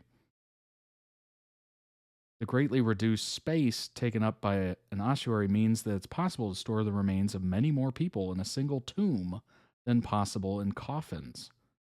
It's known as grave recycling. That is wild. I guess I should have figured that out. Oh, yeah. The catacombs in Paris. You might have heard about it. Those tunnels or whatever, full of bones and everything. Terrifying, I'm assuming, at night. Packed tightly with the bones of those reinterred from the city's overflowing cemeteries in the late 1700s. Yeah, it's pretty terrifying if you've ever seen it. Contemporary Greek ossuaries made of wood and metal. Okay, so it's little boxes. Similar to if somebody gets cremated, they go into an urn or, maybe a box or something. And it's very small. It's not big at all. So that's kind of what this is, and they just stack them up. That's That's interesting. So you're basically in apartments. You go from your own nice chunk of land out there to just stacked high in a closet, basically. Boy, that's sad. Ooh. I guess that makes sense. Wow. Interesting. So there you go. There's some knowledge for you. I did not realize that was a thing. I guess I should have known. I mean, certainly with the Paris or the Parisian catacombs, I mean, those are famous, right? If you haven't seen what those are, can I show that? Can I show that on Twitch and YouTube? I don't know. I mean, it's not actual. Well, technically it is. Maybe I shouldn't. But you can look it up yourselves. It's the Paris catacombs. Lots of images of skulls and bones, and it's pretty crazy. And people can go down there and check it out. It's definitely a sight. Would I actually go and check it out if I was ever there? I don't. I think yes, because it's kind of like an important thing. And then I just think no, because those are people's loved ones. They might not be alive today or whatever. Maybe distant relatives, but maybe that's a little too dark to take any joy or interest in. I don't know. Although we do see that kind of stuff in museums from time to time, so maybe it's not that bad. But boy, I'm having some back and forth in my brain. Like, is that a good thing? Is that a bad thing? Would I like to see it? Maybe I wouldn't like to see it. Just my brain is on both sides on that one. But very interesting. I had no idea you were just renting the land, basically. That is eye-opening. But it makes sense, right? They're not making a lot of new cemeteries. I mean, I don't know if I've seen a new cemetery at all. Has anybody seen like a brand new cemetery, like just opened, grand opening, that kind of thing? I don't know if I've ever seen one. Usually they're old and they have like 100-year-old gravestones and 200-year-old gravestones, and they've been established in the little town or whatever. I drove past this one today. It looked small, so it was definitely a tiny community of folks, but it looked so old. I was just like, whoa, that's got to be at least 100 years. Well, let's go ahead and jump into the next one. This will be a little bit more positive than grave talk, hopefully. But this is FirstKhaotung TikTok compilation part 4. Seen a few edits of TikToks of FirstKhaotung, so this will be interesting. Let's go ahead and jump in. I think I have it positioned correctly. Let's go.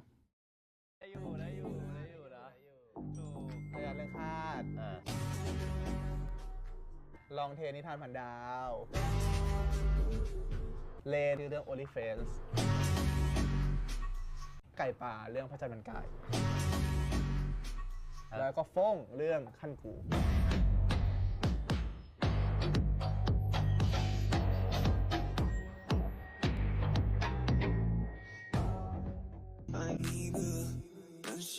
ดิวครับในเรื่องนี้ก็ชนีครับ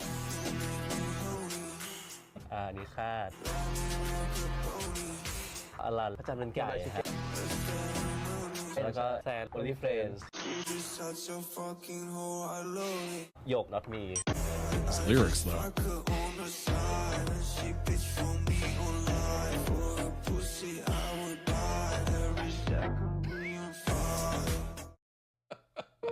What in the heck was that?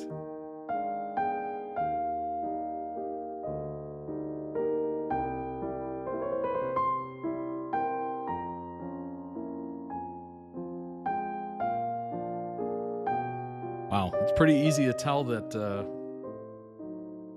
First is the first thing on his mind, or at least at the top.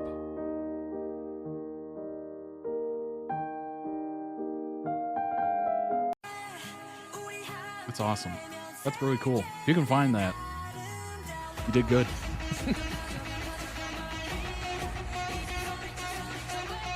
Hey,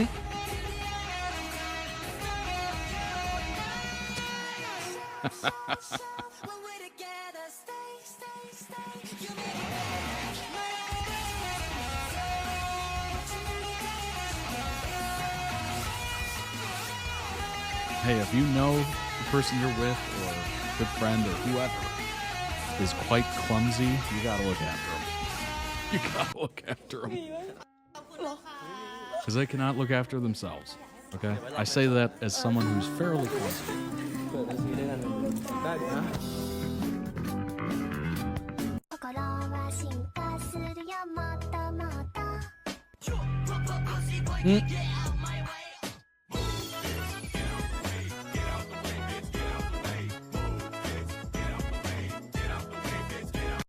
ส่วนใหญ่จะเป็นซีนดราม่าครับที่แบบเขาจะคอยส่งให้เราแบบก่อนเข้าฉากเขาจะเดินมาจับมือแบบมาบีบแขนมาแบบอย่างเงี้ยใช่ซึ่งเราคิดว่ามันช่วยได้เยอะมากๆเลยแบบมันรู้สึกได้ถึงแบบพลังงานอะไรบางอย่างที่แบบมันส่งเข้ามาแล้วมันทำให้เล่นซีนนั้นๆได้ง่ายขึ้นเยอะมาก เฟิร์สมีเทคนิคคือฟิสิคอลคือก่อนเข้าซีนที่ต้องเล่นแบบดราม่าจะต้องปั่นซีนจะ Kind of put you in the frame of mind, I guess. So you can handle those. มีเวียนซัมเมอร์ผมกลัว มึงก็หลอกกันนะเพื่อน อะไรวะเนี่ยอะไรวะเนี่ยจะว่าไปมันก็น่ารักเหมือนกันนะ กูรู้ตัว โอ้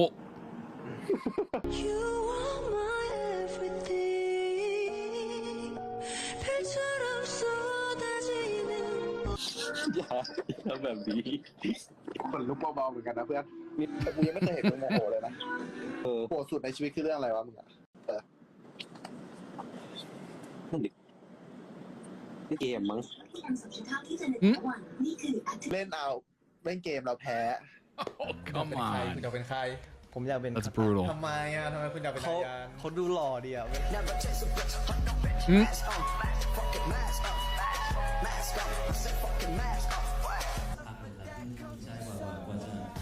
You ever compliment someone and they're just like, I know, and you're like, all right, come on now. The heck? Love at first kill เหมือน Love at first love ปะ Love at first only Love at first only Seen that clip before. That's a good one. Love at first only นะ Love at her นะ Quick. Very quick.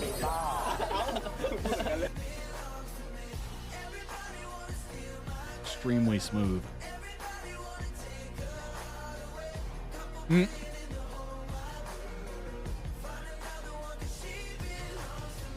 มื่อกี้มีการอุ้มอุ้มแบบสดๆเลยเฟิร์สอันนี้เป็นการซ้อมมาก่อนหรือเปล่า เห็นเขาตามมันหน้ามันเขี้ยวเขาเหมือนแบบตอนเดินมามันมีความแบบขี้เล่นติดกลัวเลยแบบจะคว้าไม่ไอการที่แบบขอมือเนี่ยอยู่ในตอนที่ซ้อมครับแต่ว่าพอเราทำไปอ้าวได้คุณนอกบทใช่ไหมเจอกัน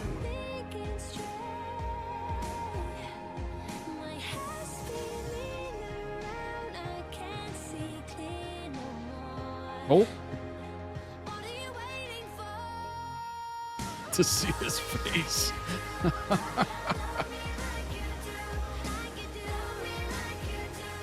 That's funny. That is legit funny.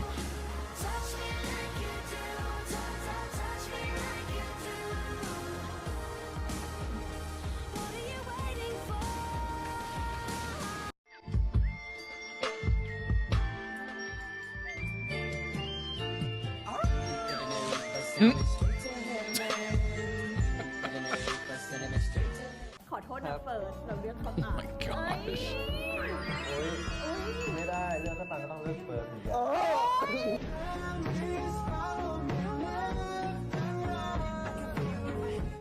จะได้เห็น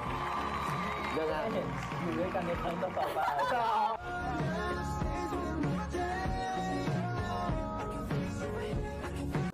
อยู่กันมา7-8 ปีเนี่ยมันจะทะเลาะอะไรกันเลยครับลองหาเรื่องอะไรเรื่องไหนให้พี่นะแต่ก่อนจริงๆเคยลองครับว่าไปเคยลอง ลองทะเลาะกันดูปะค่ะเรื่องอะไรที่ตอนนั้นลองทะเลาะกันเรื่องแบบอะไรก็ไม่รู้แล้วต้องมาทะเลาะทำไมไม่มีเรื่องที่มันทำไมลูกชิ้นลูกนี้ทำไมลูกชิ้นลูกนี้ไม่แบ่งวะไม่ทำมีวะไม่รักกันหรอหรือว่าหาเรื่องหาเรื่องแล้วเราทะเลาะกับเขาไหมเดี๋ยวซื้อมา Oh my gosh. Is that not relatable or is that not relatable? And the reaction to that is just like, what? I'm trying to do that?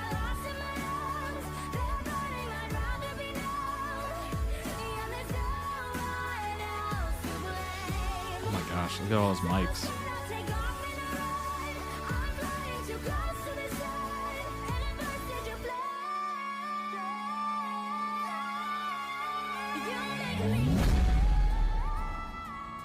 That's such a great song by Demi Lovato.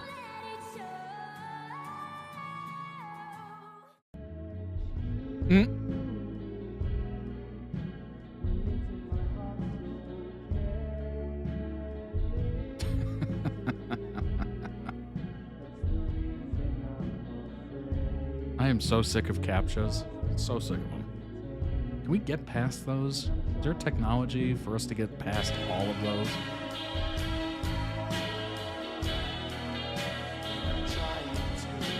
Oh, they have their own plushies. That's cool. The pajama pants.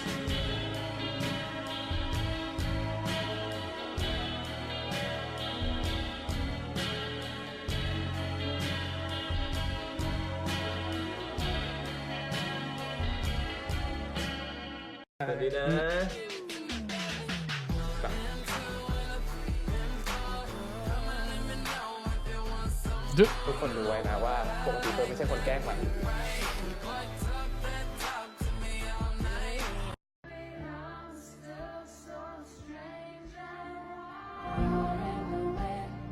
Oh my gosh, you can see some of the age difference from the beginning to now. It's been a couple of years. Each of them will get a question, so I'll say first, do you like A or B? That one's too easy.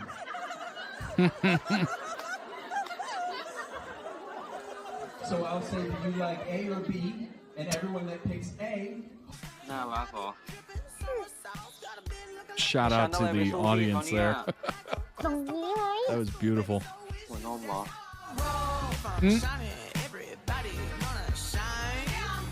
Oh my gosh. It's been a few years. That's wild.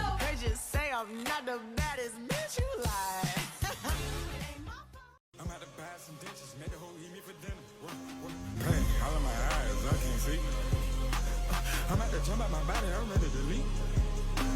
I'm at the nut of her body and tell her holy. 50 mil stuff in the bed till the whole gang eat. How much people can change in that like age range. Become a whole different person, some folks.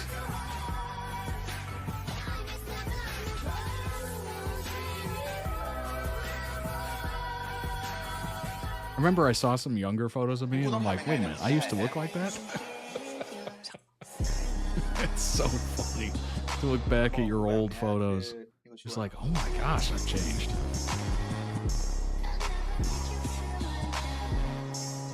Then you have folks that never change and they're like, whoa.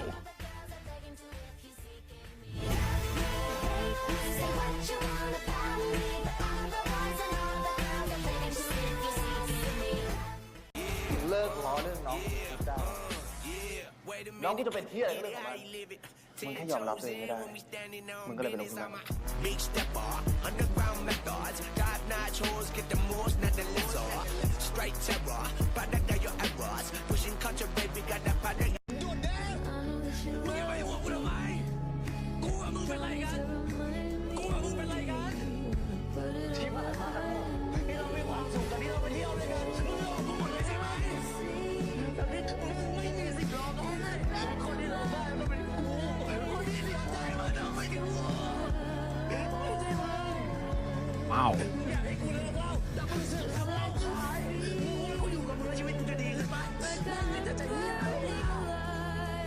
คุณนี่ไปไหนอ่ะผมจะไปไหนก็เรื่องของผมไปยังไงที่นี่ก็ไม่ใช่ของผมอยู่แล้วอ่ะแล้วที่ร้านมันก็เกลียดผมแม่ผมก็ต้องเอาคนอื่นมากกว่าแม่ผมอยู่ทำไมวะ Oh, the emotional acting in that is unbelievable.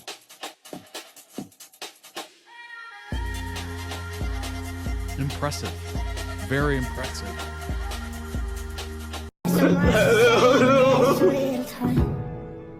So how do I say goodbye? Someone who's been with me for my whole damn life. You gave me my name and the color of your eyes. See your face when I look at mine. So how do I say goodbye? Boy, that song hits. Song definitely hits. How I love you.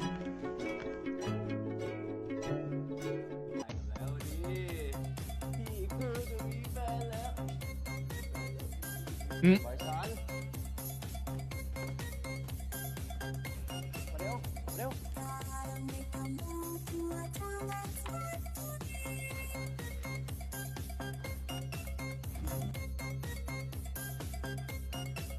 Mm.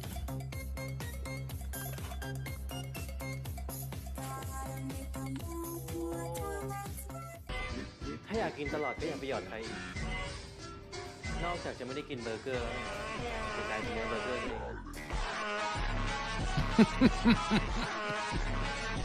Dang. That was a heck of a threat.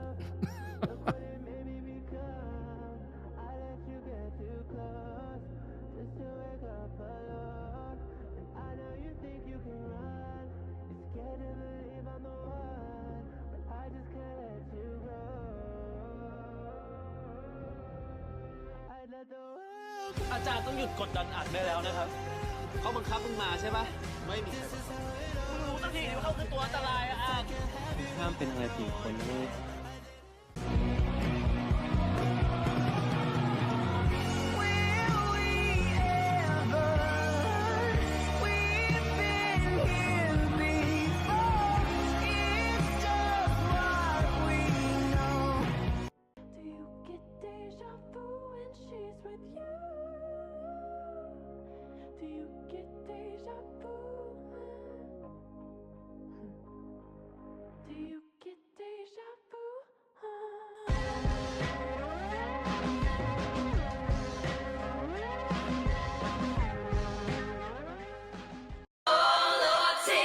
ต้องเคลียร์การแล้วไง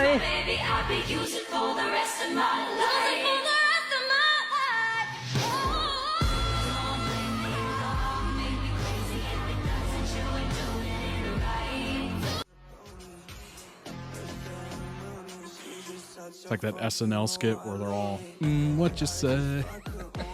All have guns pointing at each other.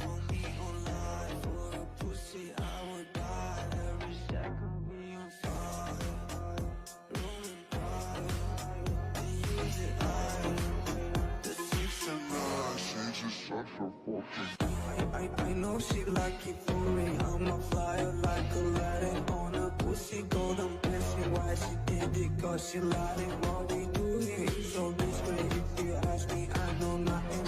She's something on my dick. I know she like it cause Those lyrics. Those frickin' lyrics, though. Go ahead and throw that some love. Like number 17. Link down below in the video description. There we go. Go ahead and throw it some love as well. Also, check out the channel. It's only got 4 subscribers. So, hey, maybe they got some videos that not a lot of people have seen. Check them out. Maybe you'll enjoy them. And I'll be throwing that link in the Twitch chat as well, just to cover the bases.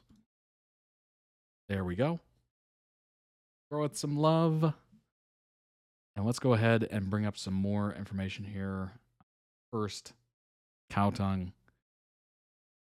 We've done a bit before, but there is still more. So we're going to find out what's going on.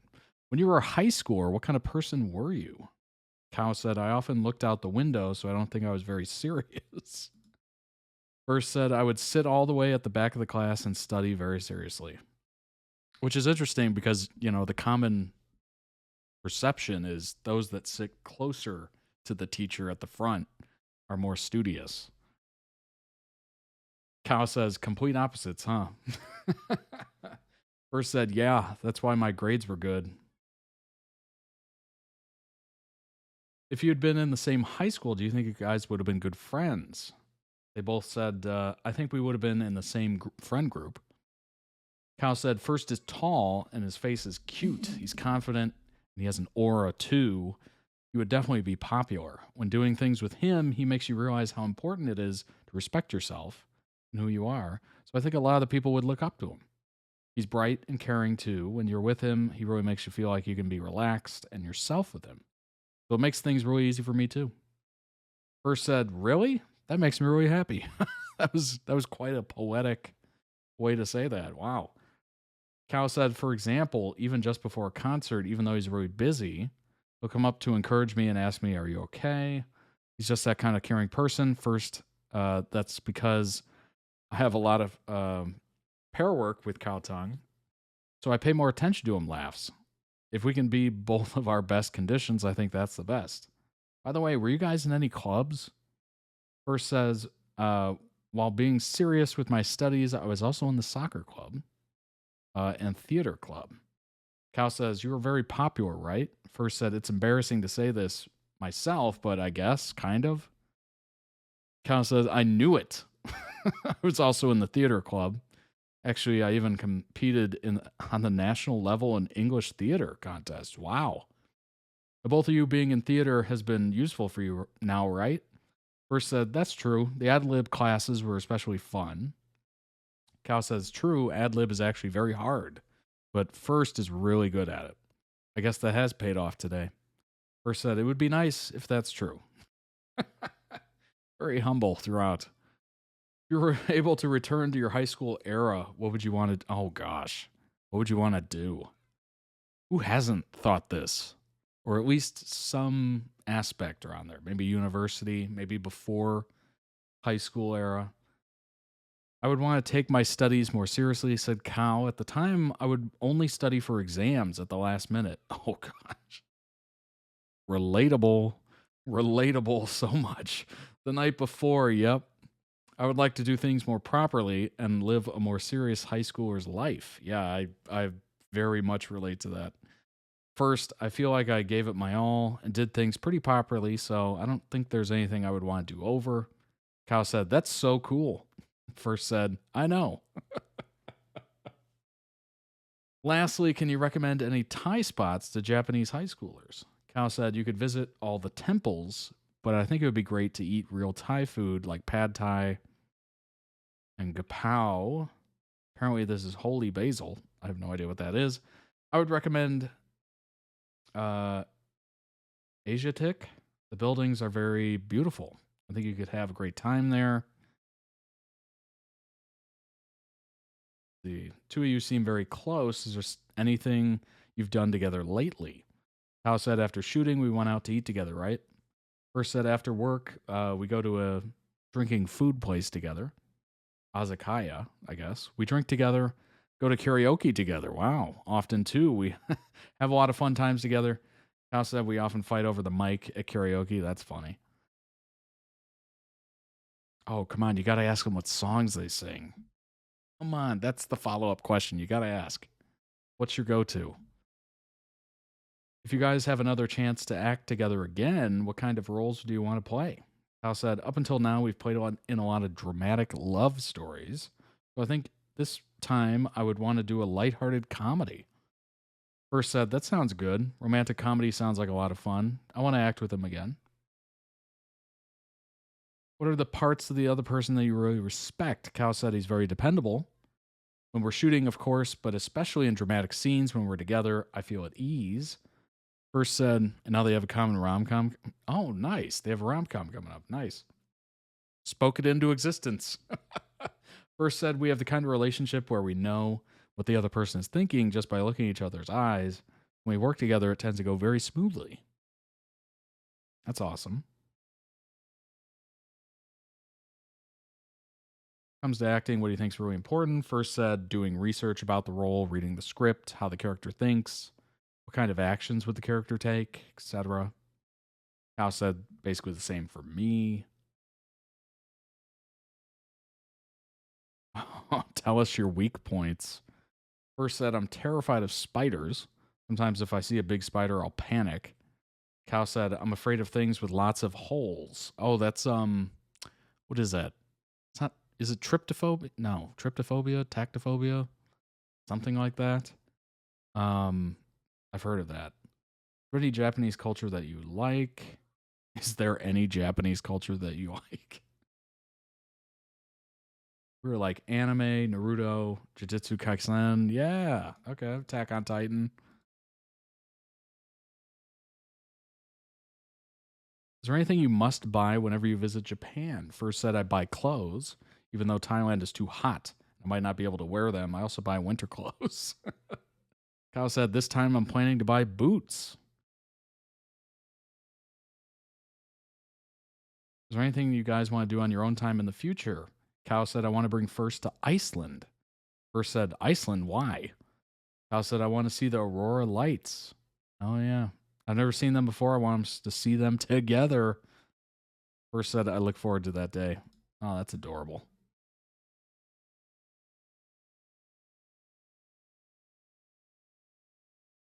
Word of love. From First to Khao, let's go everywhere together. From Khao to First, let's go eat something good together. That's nice. Very nice.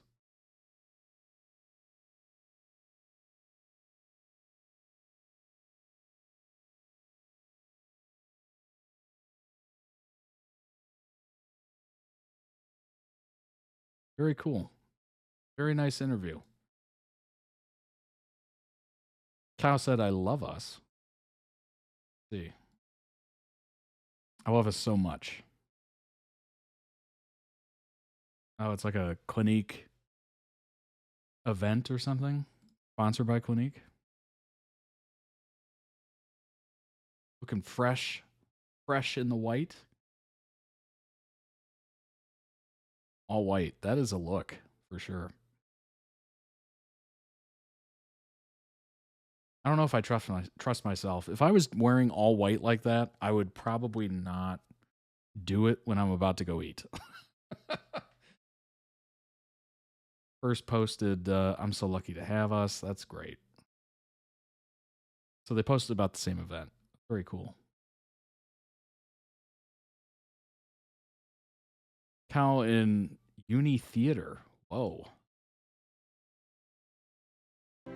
ซ่อนตัวเองมานานเท่าไร ซ่อนตัวเองมานานเท่าไร จะไปกลัวทำไมความรัก จะไปกลัวทำไมความรัก สิ่งที่เธอไม่เคยรู้จักเลยสักครั้ง ไม่เคยสักครั้ง หากเธอลองมองมาให้ดี ฉันมีเธอในใจเท่านั้น แค่เพียงเธอเข้ามาใกล้กันก็จะเข้าใจ ฉันจะเข้าใจ อาจไม่ดีราวกับเจ้าชาย Whoa. What a blast from the past. I don't know why I instantly thought of like, this sounds like a good Disney song. I have no idea what this is. This video is from when he was 19, from my understanding. So his early university days. Yeah, that was probably, what, sophomore year?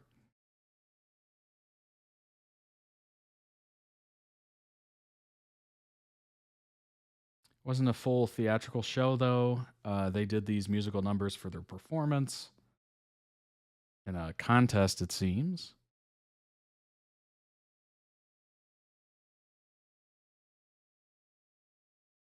This is the story of Behind the Painting, an old novel about a married noblewoman of royal blood and a young student. Ultimately, it's not a happy story, but the key theme is that even though you may end up without someone loving you, you can be thankful for being able to love someone. Oof. That's such a sad story. Well, I guess a bittersweet one, yeah.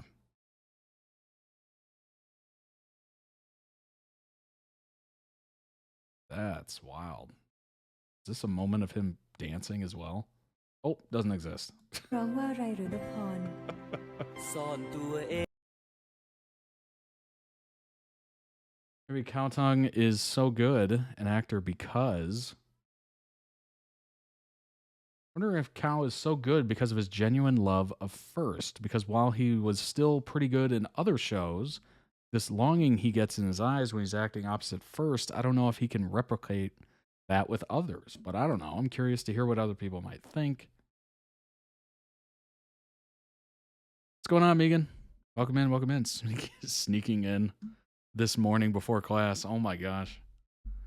Well, good luck in class. Strongly prefer him paired with First. He was pretty good in 1,000 Stars, even though the character wasn't given all that much to do. But in Moonlight Chicken, essentially playing opposite Earth as his closest connection and love interest, he was amazing. And the confession scene was unbelievably good, even though it ended painfully. So actually, I think he's simply fantastic with a good script and a good director. I agree with this comment. I think he's just an amazing actor no matter who he's with, as long as he's given room to shine. I think that he and First mutually bring out something magical in each other. Gotta do stuff. Oh, okay. I did email you the link to the rain jacket to claim it. So hopefully you got that. Let me know if I need to resend it or anything. First and Khao have excellent chemistry, but Khao has delivered some really good performances in shows and scenes where he wasn't acting opposite First. So yeah, it seems like Moonlight Chicken's a big one. Khao on his own has always been a phenomenal actor, but his pairing with First was perfect casting on GMM TV's part. He and First are great together, but Khao has always been a great actor. Well, he's definitely had a lot of experience. Always been a really good actor. Amazing. First is a brilliant actor. Chemistry plays a big part in the romantic aspect of the shows. Absolutely. I mean, you have a if you have a romantic show or something like that, if there's no chemistry, it's very obvious. It's extremely obvious. You're welcome. Just an amazing actor. I loved all his series. The same with First. That's how you know they're going to go places, right? They're going to be around for probably a long, long time. Because really it comes down to, you might be really interested in the pairing, but if they're not able to act all that well, it's going to be kind of weird watching them. So thankfully, they're very good at acting. Montao, what is going on? Oh, that makes sense. I was like, what's happening?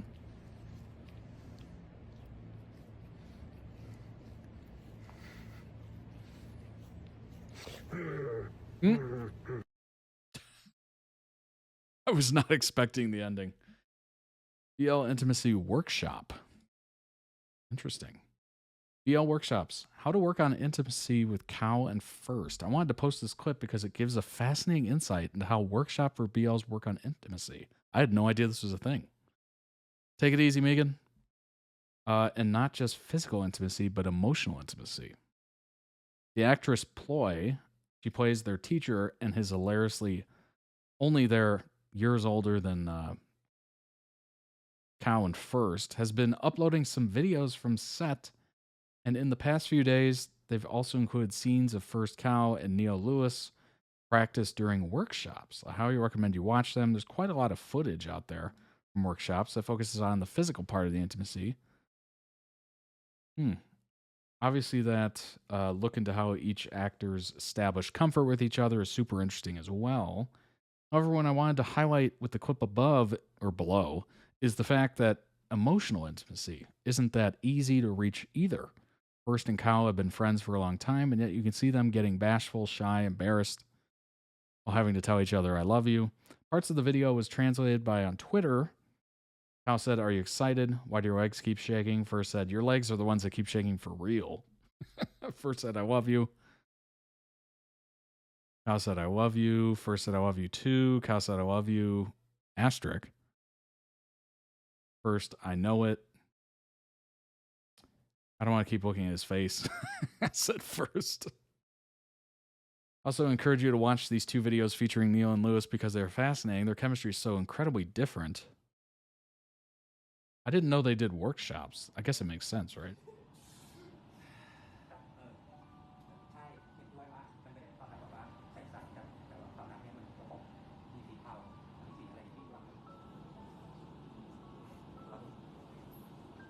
I would assume the biggest thing is you have to spend time with whoever you're acting with to get comfortable, be able to deal with this stuff, really bring out the emotions. Because if you don't spend time with somebody, you're not going to do very well.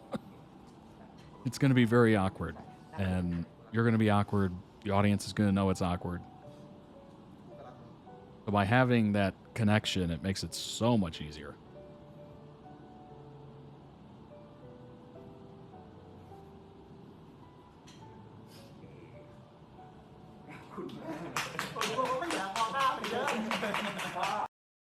Wow, we got some tears. We got some tears on command. Impressive.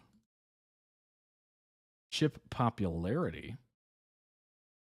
Reason for First Cow ship and popularity. I'm just curious on what factors do you guys think caused their ship to sail in the first place and how it seems to be very popular now. From what I know, The Eclipse seems to be a mediocre series by majority of reviews. And just last year, people were still believed about First and Cow won't get locked into a pair, as they seem to be able to do well with switching up pairings. Additional note, I'm not against them, just curious.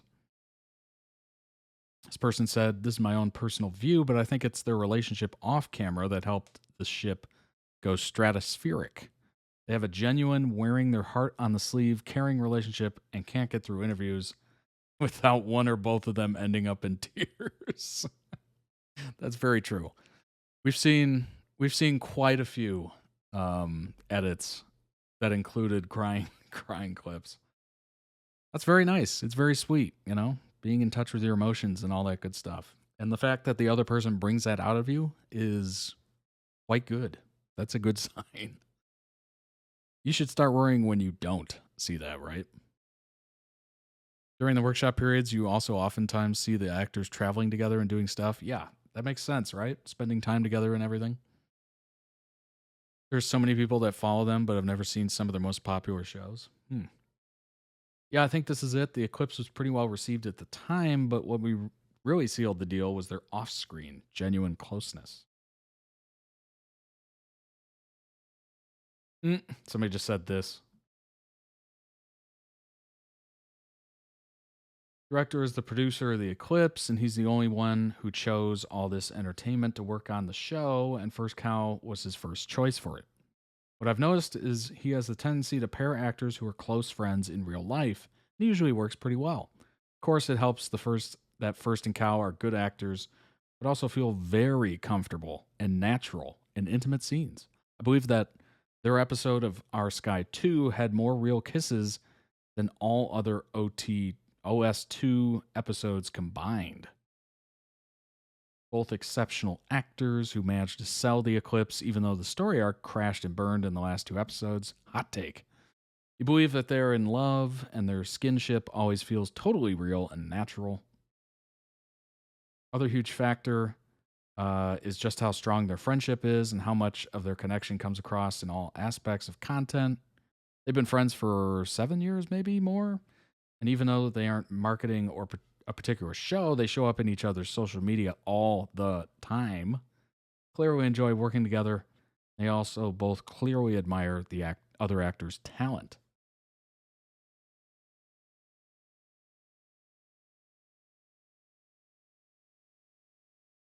This is what I was talking about earlier. Talking about Bobby and 9/11 or 9/11, 911. When I saw that tattoo on Cow's thigh, I was down for it. The hip one for me. Oh my gosh. We stick to it, please. Stick to the story. Stick to the question. Going off on tangents. They're awesome. Smiles, dimples, cuteness, triple threat. And a legit married couple splitting earnings 70-30. For me, I'd imagine it's mainly a combination of them being very talented actors and how beautiful their friendship is. Well, there you go. This seems to be the most we're hearing over and over and over again. So I would probably take that as fact. I like First Cow, but I'm more invested in them as individuals rather than their ship. I like both of them, their acting, personality, visuals, charms, versatility, etc. So when they are put together, for me, it's like, oh, great. Two great actors and people that I like have been put together. Awesome. I don't follow them as First Cow. I appreciate First and Cow, but do enjoy their interactions together and look forward to seeing them act together again. We're the same. I've been following them since forever and never been too much into the shipping culture, but lately somehow is starting to pull me in. Come join us.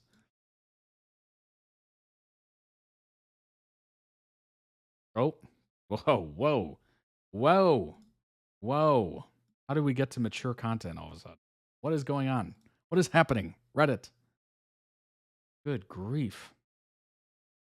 What? Now it's just stuck on the page. Come on now. Oh my gosh. All right, we're getting out of here. We're getting out. Boy, that could have been way worse.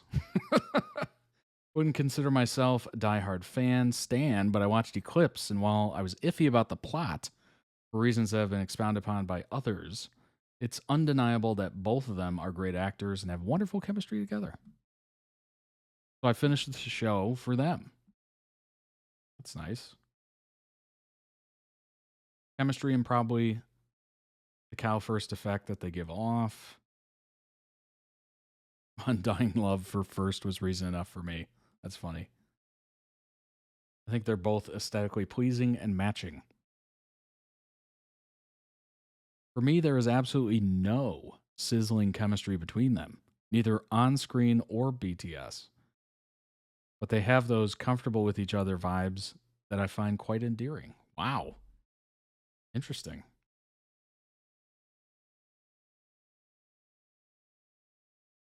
Relationship with Jung and holiday photos. Jung's comments about his relationship with them being special because they treat him as a younger brother references to the fact that as the breadwinner de facto father figure in his family, that maturity often leads to him being treated as older than he is. But with First and Cow, he can be a dumb kid 23-year-old. That's funny.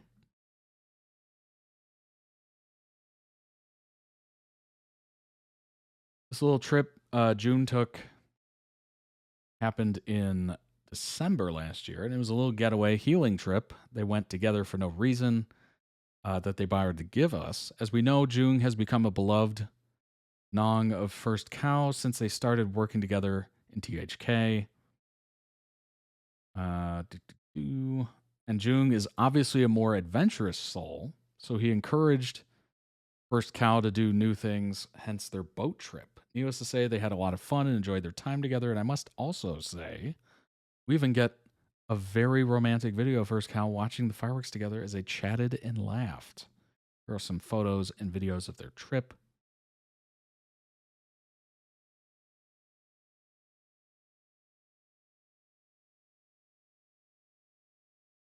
Those three were posted on Jung's Twitter. We got this one of First also on Jung's Twitter. Also a video that I won't post because ask limit. This is one from Jung's Twitter as well. It was posted a few days later. So Jung was literally just living that fanfic life.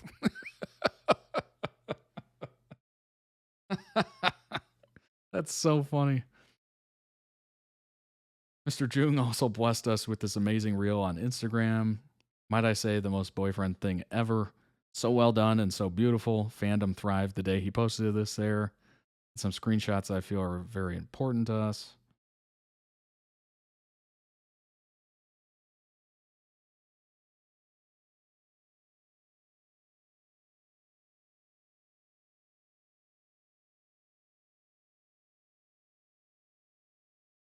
Water looks okay. Doesn't look too choppy. Somewhat smooth.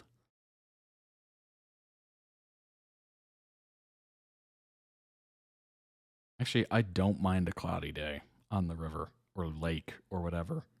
Actually, don't mind it. Oh my gosh. Oh my gosh. Now that's funny. There's the fireworks.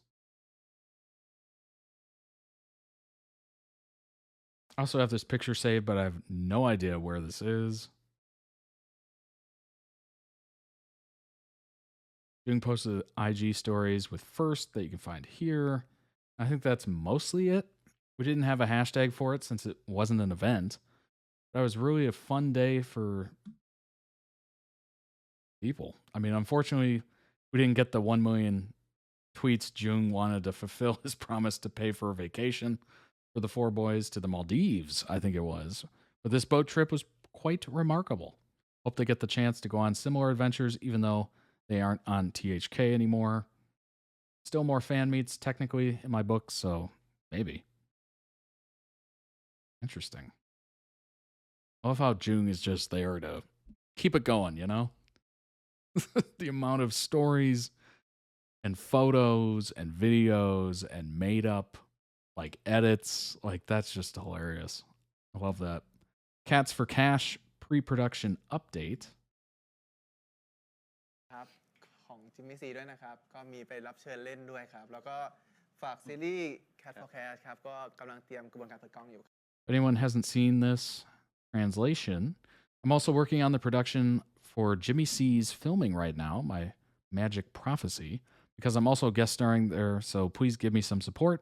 And also, please support Cat for Cash. We're currently in the process of preparing for filming. Anyway, please stay tuned. Probably around mid-year. There you go. There's an update. Cat for Cash truthers rejoice. There's an update. Mid-year. Soon 2026. LOL FanFest Press Tour Chaos. Oh boy.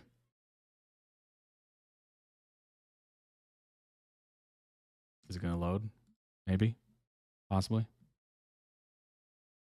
ใช่เห็นอยู่ใช่ครับใช่เราพร้อมยินดีครับยินดีมากๆ Prem said he wants to collab with you. Yes, I saw that. It's my pleasure. I want to collab with him too because lately we've been playing football together almost every week. I imagine performing with Prem would bring a new vibe. When I talk to Prem, he's always like, Khaotung, do you want this crab? Something like that. Yeah, Prem is very polite. Screams.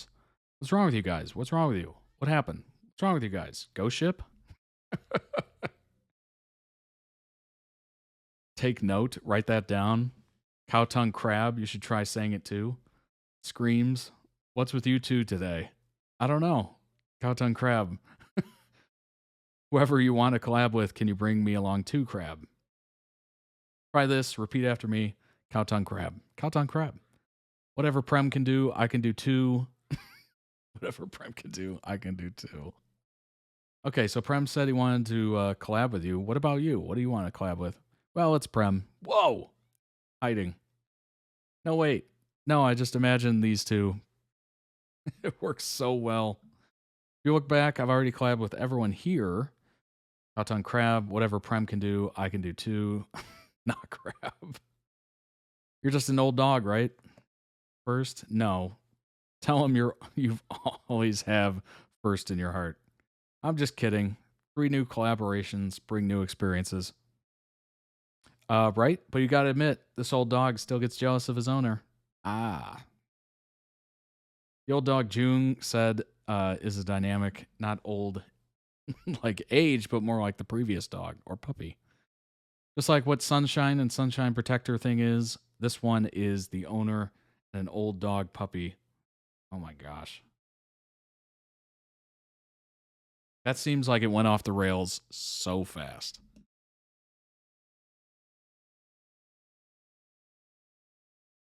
As a diehard Bound Prem fan, this took both fandoms out. It was crazy. Prem also said he wanted to work with Khao. Oh my gosh. Just threw a wrench into everything. ใช่อยากครับ I gotta see what this actually looked like.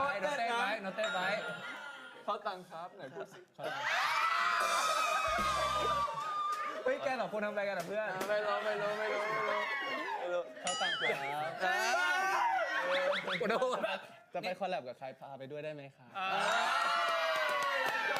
นี่เดี๋ยวเขาตังครับพูดตามพี่เขาตังครับ เขาตังครับ อะไรที่เปรมทำได้เฟิร์สก็ทำได้นะครับ เขาตังครับอะไรที่เปรมทำได้อ่ะเฟิร์สก็ทำได้นะครับชีเติบว่ะชีเติบจริงแล้วไม่เหวี่ยงชีตีหมดวะอันนี้หมดแล้วนะหมดแล้วจบแล้ว Look at how Jung is just sitting there, arms crossed. อะไรที่เปรมทำ ไม่ถ้าพอนึกย้อนกลับไป การก็มันได้วะ That's so funny. First referencing the above convo. Oh gosh. I had many friends around, so I felt at ease performing last time, especially first said, especially Khao. Your voice still sounds a bit worried, teasing. First said, well, I'm old dog, it hurts. Referring to the Prem Khao collab.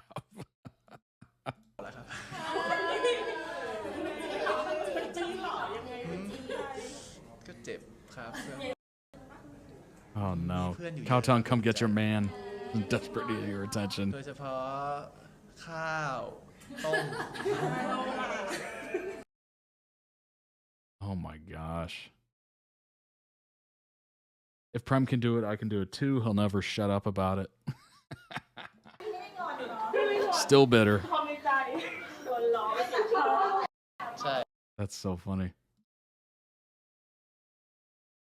Khaotung for LOL would like to do a country song, but first has been thinking for a long time whether we can sing in that style or not.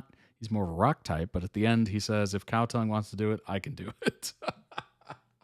ดูว่าจะออกมาเป็นเพลงแนวไหนแต่ส่วนตัวผมชอบเพลงร็อกนิดๆอะไรอย่างเงี้ยครับก็อาจจะหาเพลงที่มันเข้ากับทั้งสองแนวครับทำไมต้องเป็นลูกทุ่งอ่ะทำไมถึงแบบเขาต่างเขาชอบฟังครับ That's so funny. เขาบางเขาอาจจะอยากแบบเพลงให้เราหรือเปล่าจะได้ไปด้วยกันได้ โอ้อย่างสเตจล่าสุดคิดว่าอยู่ก็เป็นเพลงแบบ เขาเปิดแล้วขนาด โจ๊ะๆหน่ นี้ อย นะเฟิร์ส ได้ครับถ้าเขาตังอยากทำเฟิร์สก็ทำให้ได้ครับ The reaction. Very funny. First Khaw's biggest shipper.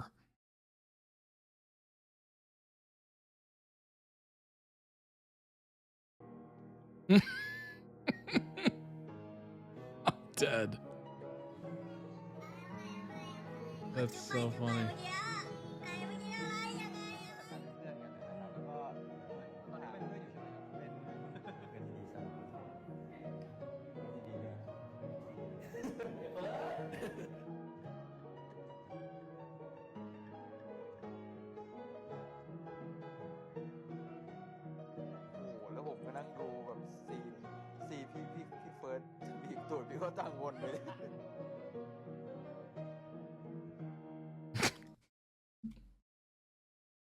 That is so funny. That is so funny. This right here.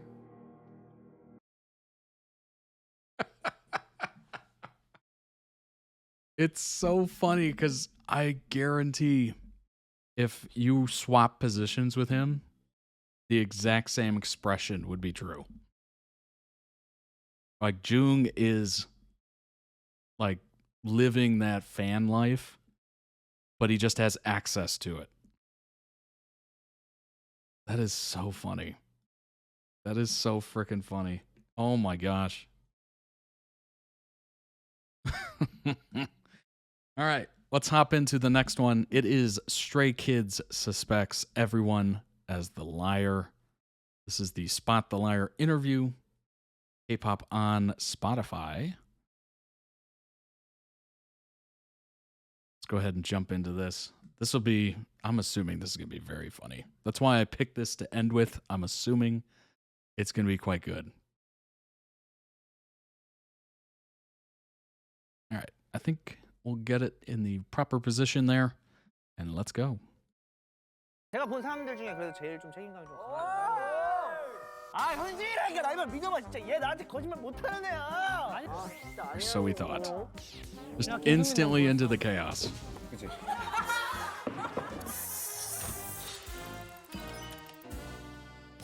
안녕하세요, 스트레이키즈입니다.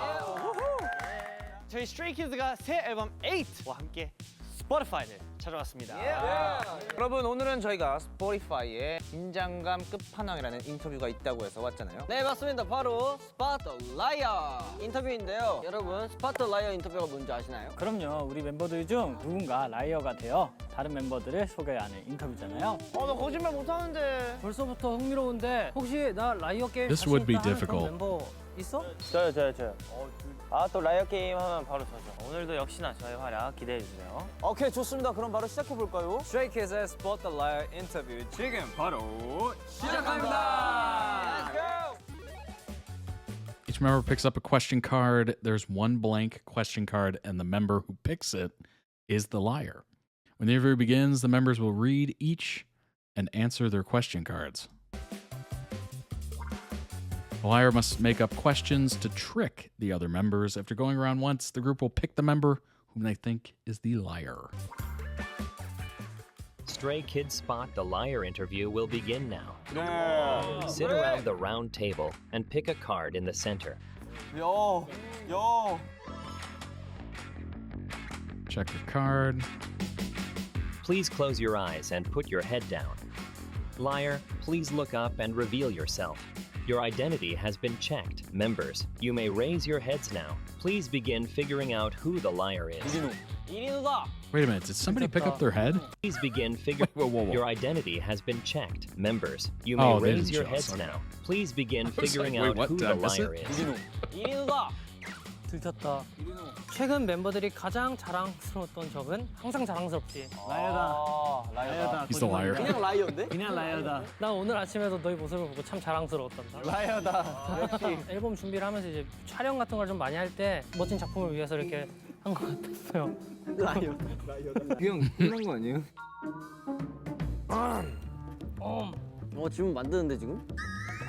Yeah. 인생에서 How this is going to go is 마지막으로 everybody's going to be 사랑했던 accused of being a liar. 가장 사랑했던 아이돌로 남기.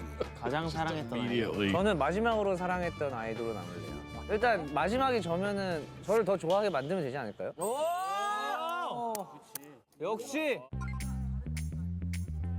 네. 버블 몇 개월을 구독했는데요. 티라네? 약간 근데 전 누가 싫은데 진짜 생각해보면 버블이 더 싫은 것 같아요. 왜냐면 콘서트 그걸 구경할 수 있죠. 친구 따라 갔을 수도 있고. 근데 어쨌든 콘서트는 우리가 더 멋있을 거라고 생각해요.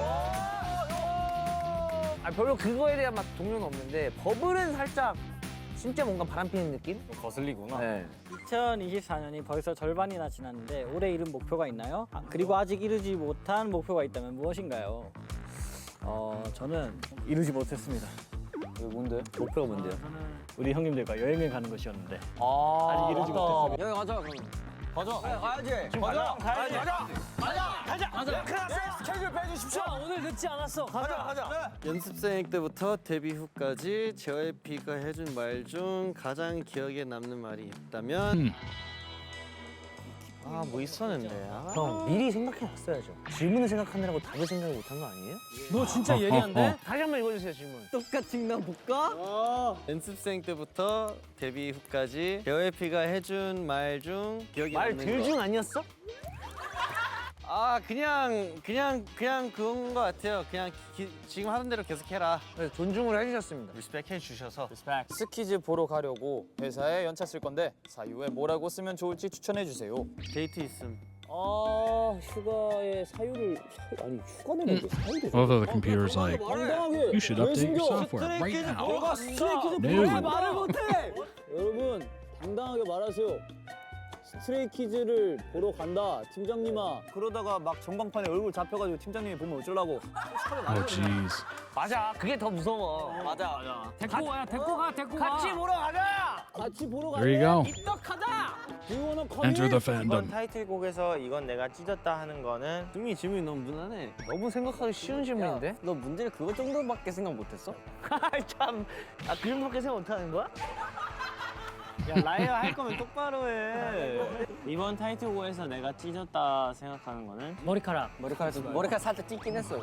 머리를 많이 짧게 잘랐죠. 가격 괜찮았어요. 제가요 깡통을 찾는데 깡통이 잘 날아가서 한 방에 원테이크 났어요. 깡통을 찾는 자. I kicked a can. 세계 최초 깡통 찾는 강아지. 스포티파이 플레이리스트에 담고 싶은 요즘 나의 최애곡은? 너 다시 말해봐. 근데 이 정도면 라이어 아니야. 뭐가 너의 최애곡이야? 당연히 칙칙봉입니다. 두 번째는 마운틴스로 하겠습니다. 세 번째는 세 번째는 잼으로 하겠습니다. 네 번째는 또 다시 밤 언제 나오나 물어본다. 라네스. 다섯 번째는 칙칙봉 페스티벌 버전. 아 그쵸. 여기까지 하겠습니다. 여섯 번째는 일곱 번째는 Where's Twilight? Hey, Where's Twilight? My song Twilight. 현진 렛츠고. 스트레이키즈 1억 뷰가 넘는 뮤직비디오가 굉장히 많은데요. 그 중에서 가장 좋아하는 뮤직비디오는 다시 읽어주세요. 못 들었다고. 스트레이키즈 스키즈는이라고 하지 않았나 아까? 뭐라고? 아까 스키즈는이라고 하지 않았나? 스키즈는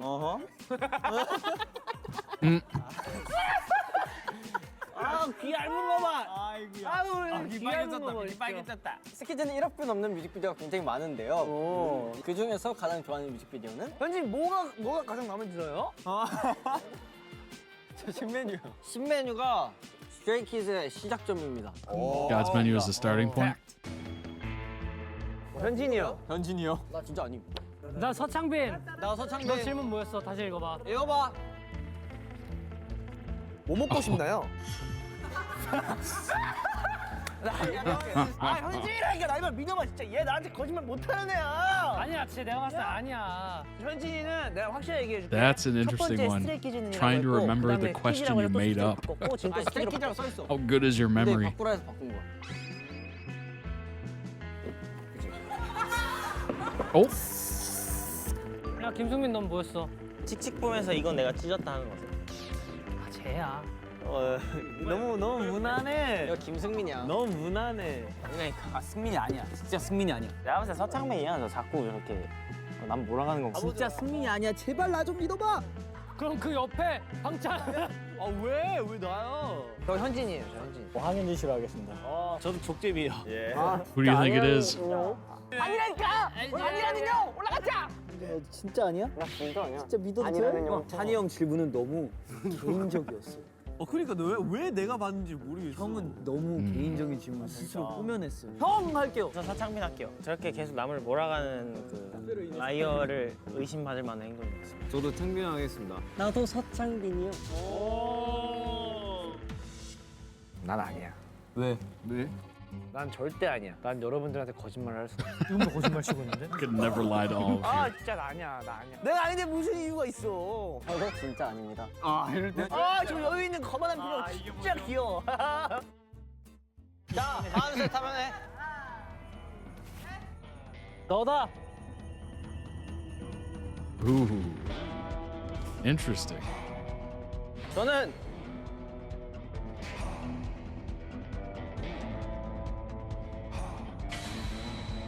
Nope, 라이어입니다. not the liar. 맞네. Liar, please look Oh, up and reveal he yourself. was the liar. Make up a question.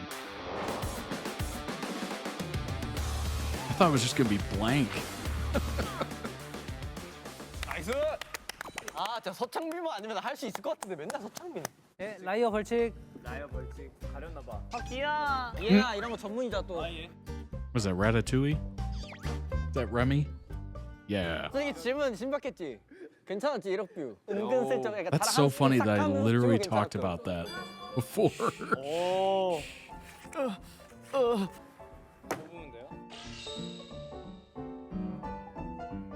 I cannot believe I talked about that. And then Remy is in this video. That is so funny. 스트레이키즈 최근 회식 썰 풀어주세요. If you didn't watch the beginning of the 제가 일본 stream, 다녀와가지고 you don't know that. 테이랑 이렇게 하이터치하고 그날 밤에 이제 다 같이 회식하러 갔죠. 철판구이. 맛있었겠죠? 부럽죠? 기가 막혔습니다. 10초 동안 서로 얼굴 보면서 Oh, gosh. 소리 내어 웃.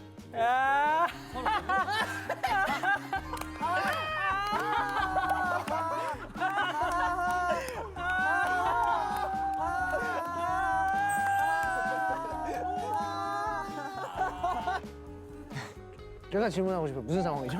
이거 지금 무슨 상황이죠? 길에서 어느 날 세이를 만난다면 서로를 알아볼 수 있는 은밀한 행동 암호 만들어. Is there anything quite as unnerving as people laughing at you? You're just like, what's happening? And you're not aware of what they're laughing at. It's like, it could be anything. They're laughing at my face? Did I do something?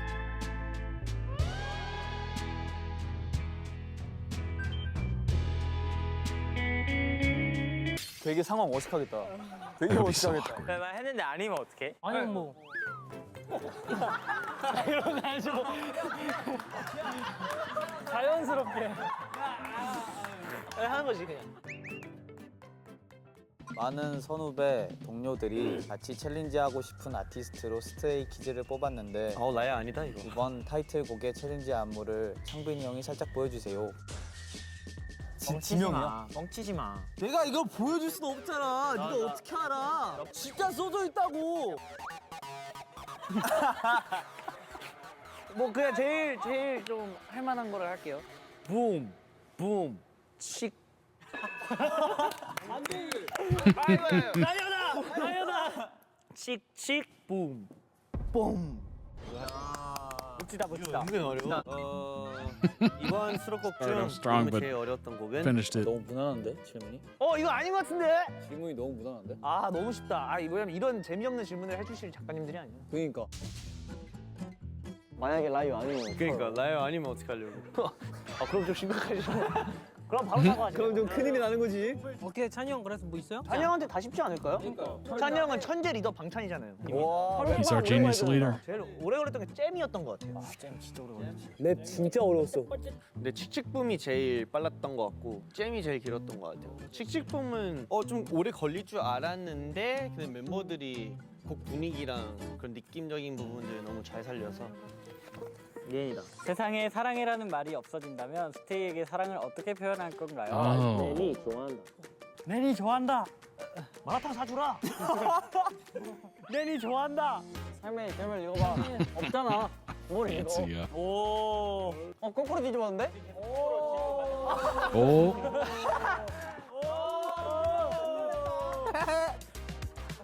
Is it a bluff? 인생의 Might be a 고난과 great 역경이 bluff. 찾아왔을 때 함께 헤쳐나가고 싶은 멤버를 딱 한 명만 고를 수 있다면 이 형이 나의 고난이야. 나. 너가 역경이야.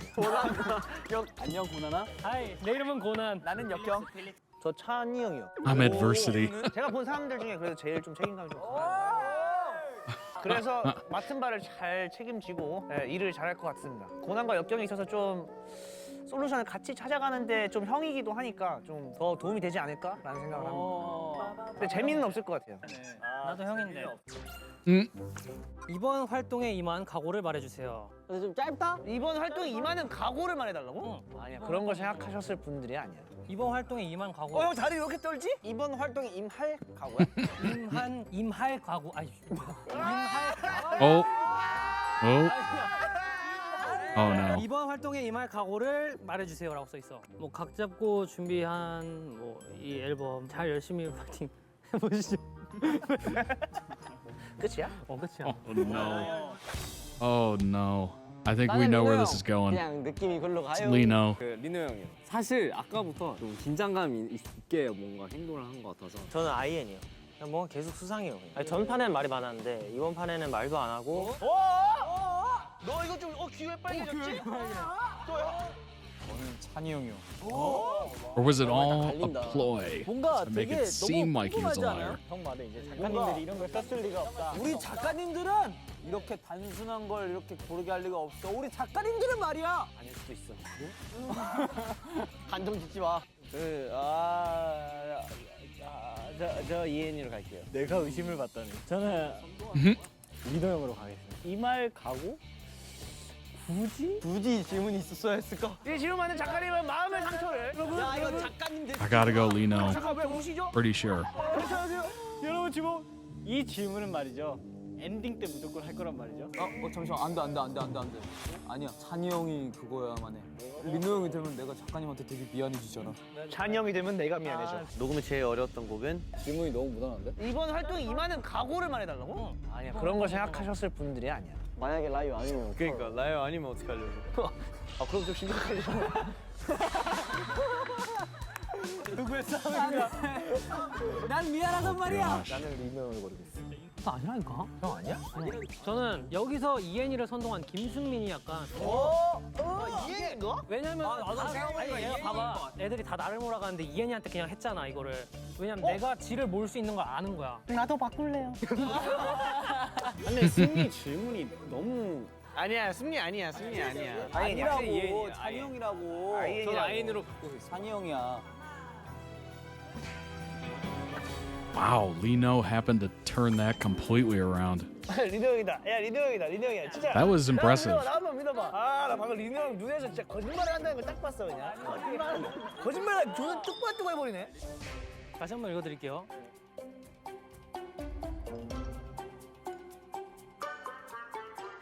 당신은 라이언입니다 지금. 야너 작가한테 왜 그래? 생각해 보니까 진짜 최적의 질문이었던 것 같아요. 저희 앨범을 관통하는 그런 질문을 어떻게 쓰실 수가 있는지. 뭐 안 다치고 스테이랑 열심히 잘 즐겨보겠습니다. 파이팅! Well done. Well done indeed. 스포트라이트 인터뷰가 끝났습니다, 여러분. I mean, that one was kind of obvious at the end. 새삼 느낀 거지만 우리 멤버들 서로를 너무 잘하는 것 같아요. 우리 멤버들 센스와 연기력 정말 빛깔 번쩍합니다. 빛깔 번쩍. 아 맞아요. 이 정도면 우리가 스포트라이트 인터뷰 찢었다. 와. 그럼 아쉽지만 이쯤에서 이제 인사를 드릴까요? 스트레이키즈만의 고집과 줏대가 있는 이번 곡들이 궁금하시다면 Spotify K-pop on 플레이리스트에서 잊지 말고 꼭 들어주세요. K-pop on Spotify 공식 유튜브 채널 구독과 좋아요, 알림 설정까지 약속. 저희 스트레이키즈의 이번 앨범 8도 Only on Spotify. Excellently done. Go ahead and throw that some love. Link down below in the YouTube description for the original video. Yeah, that last one was very obviously Lino.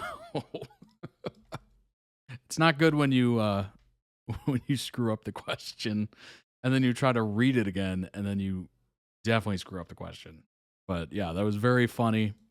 Very interesting game. I would probably not be too good at it, honestly. My bluff game is not the best. Stray Kids Lino's phone number and address leaked. Oh my gosh. Stays demand JYP Entertainment take legal action. Stray Kids Lino fell victim to an online invasion of privacy. JYP Entertainment is under fire for not taking any action yet. This just happened. Not that long ago. Wow, last week. Stray Kids Lino is among the numerous artists in the K-pop industry who have faced the unwanted issue of stalking or private information being leaked by the Sangs or obsessive fans. Recently, his sensitive personal information was circulated online, as per a February 26 report from media outlet K-pop Newswire, infuriated the Stays, who took to social media to demand the agency take immediate action against it. The issue first came to light when Stays noticed Lino's personal details being leaked online by an obsessive fan. The illegally disclosed information contained his phone number, his home address, and even his flight details for his upcoming schedule. Oh my gosh. Obsessive fans often cross boundaries with unwanted advances, and this time it's Stray Kids' lead dancer who has been subjected to their disturbing interference. I mean, that's crazy. That is absolutely terrifying. Fans inferred the cause of the incident to be JYP Entertainment's negligence towards their artists, as it was not the first time Lino faced such a situation. K-pop idol previously fell victim to multiple instances of personal information leaks. Notably, the first breach involved individuals linked to JYP Entertainment. Although it was rumored that JYPE terminated contracts with those responsible, the label never publicly issued an apology. That's crazy. Or announced any legal consequences. What? Heavily criticized by fans, as they should be, who blame them for failing to take care of their artist's security. Not just Lino, but his group, Stray Kids, was also subject to maligning comments on social media, which did not get any subsequent reaction from JYPE. That is unacceptable. How the heck do you not take action towards that? Or at least pursue action? You're not guaranteed to get an outcome, but at least you can pursue it. That's unbelievable. You know what's terrible about that, especially the home address, is that now he has to move, basically. Because that information's out there. People, obsessive fans can be crazy, do some, really ridiculous stuff. You're going to have people outside your house, like, all the time. Like, it can be dangerous, for sure. Stays expressed frustration at the fact that despite the agency's repeated promises to take legal action against individuals spreading harmful content about the group, no concrete actions have been taken. Fans demanded strong action, at least this time, as extremely personal details of an artist were leaked. Yeah, I'd say phone number, and I would definitely say phone number and home address is definitely personal and extremely bad. Fans' requests might be answered soon, as JYPE has shown positive change in its dealings with the latest security breach. Girls were receiving inappropriate photos and letters from an unidentified sender, and JYPE retaliated with a statement threatening to take legal action if such activities persisted from the perpetrator's side. I mean, that is a strongly worded letter. Huh? That's kind of crazy. Wow. That's so bad. This is terrifying. That is very terrifying. Felix fractures arm after minor car accident. Yikes. This is a couple weeks ago. We will strengthen our measures to ensure that our artists can travel in a safer environment. That's too bad. Fractured his arm after being involved in a minor car accident. February 16th, JYP Entertainment shared in a statement that Felix has been involved in a minor car accident while on his way home the night before scheduled activities. Felix was in a vehicle that was slowly making its way from the Inspire Arena parking lot towards the main lobby when a shuttle bus that was moving slowly behind collided with the left rear side of the vehicle. Oh, this is like a golf cart. Making its way from the parking lot towards the main lobby. So I'm assuming... Well, I guess it could be a vehicle, but it sounds like it was more like a golf cart kind of thing. From the parking lot to the main lobby, it's like not a long distance. When a shuttle bus was moving slowly behind, collided with the rear of the vehicle. Good grief. The accident itself was minor, but the momentary shift in Felix's weight onto his arm caused him to collide with the armrest inside the vehicle. Oh, okay. Inside the vehicle. There we go. Resulting in a fracture. Oh, that's unfortunate. It noted that Felix was immediately taken to the hospital following the incident, where medical personnel advised that he requires adequate rest and treatment for the time being. As a result, Felix will be taking a break, obviously. Please be assured that the health and recovery of the artist is our top priority, of course.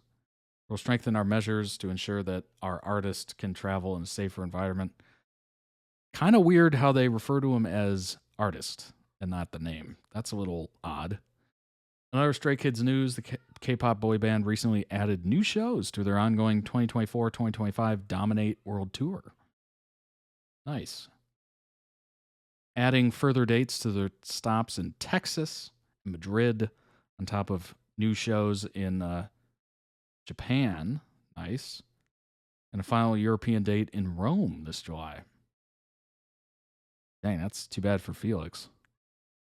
Untouchable Kings. Fans rejoice as Stray Kids becomes fourth generation K-pop group to surpass 10 billion streams on Spotify. First fourth gen K-pop group to have surpassed over 10 billion streams, creating a moment of celebration among fans online. According to Fashion Herald, on March 1st, 2025, the 8-member boy group is reported to be the third K-pop act overall to reach this milestone, following BTS and Blackpink. Following the reports, Stray Kids is second to BTS as the second K-pop male group who have amassed a whopping 10 billion streams. Additionally, they are reported the first group produced by JYPE to achieve this. Notably, Spotify and the group's agency are yet to confirm this. As the reports started to circulate online, fans could not hold back their excitement. Rejoiced on X/Twitter, I guess. That's pretty amazing. That's number one. That's a lot. 10 billion. Good grief.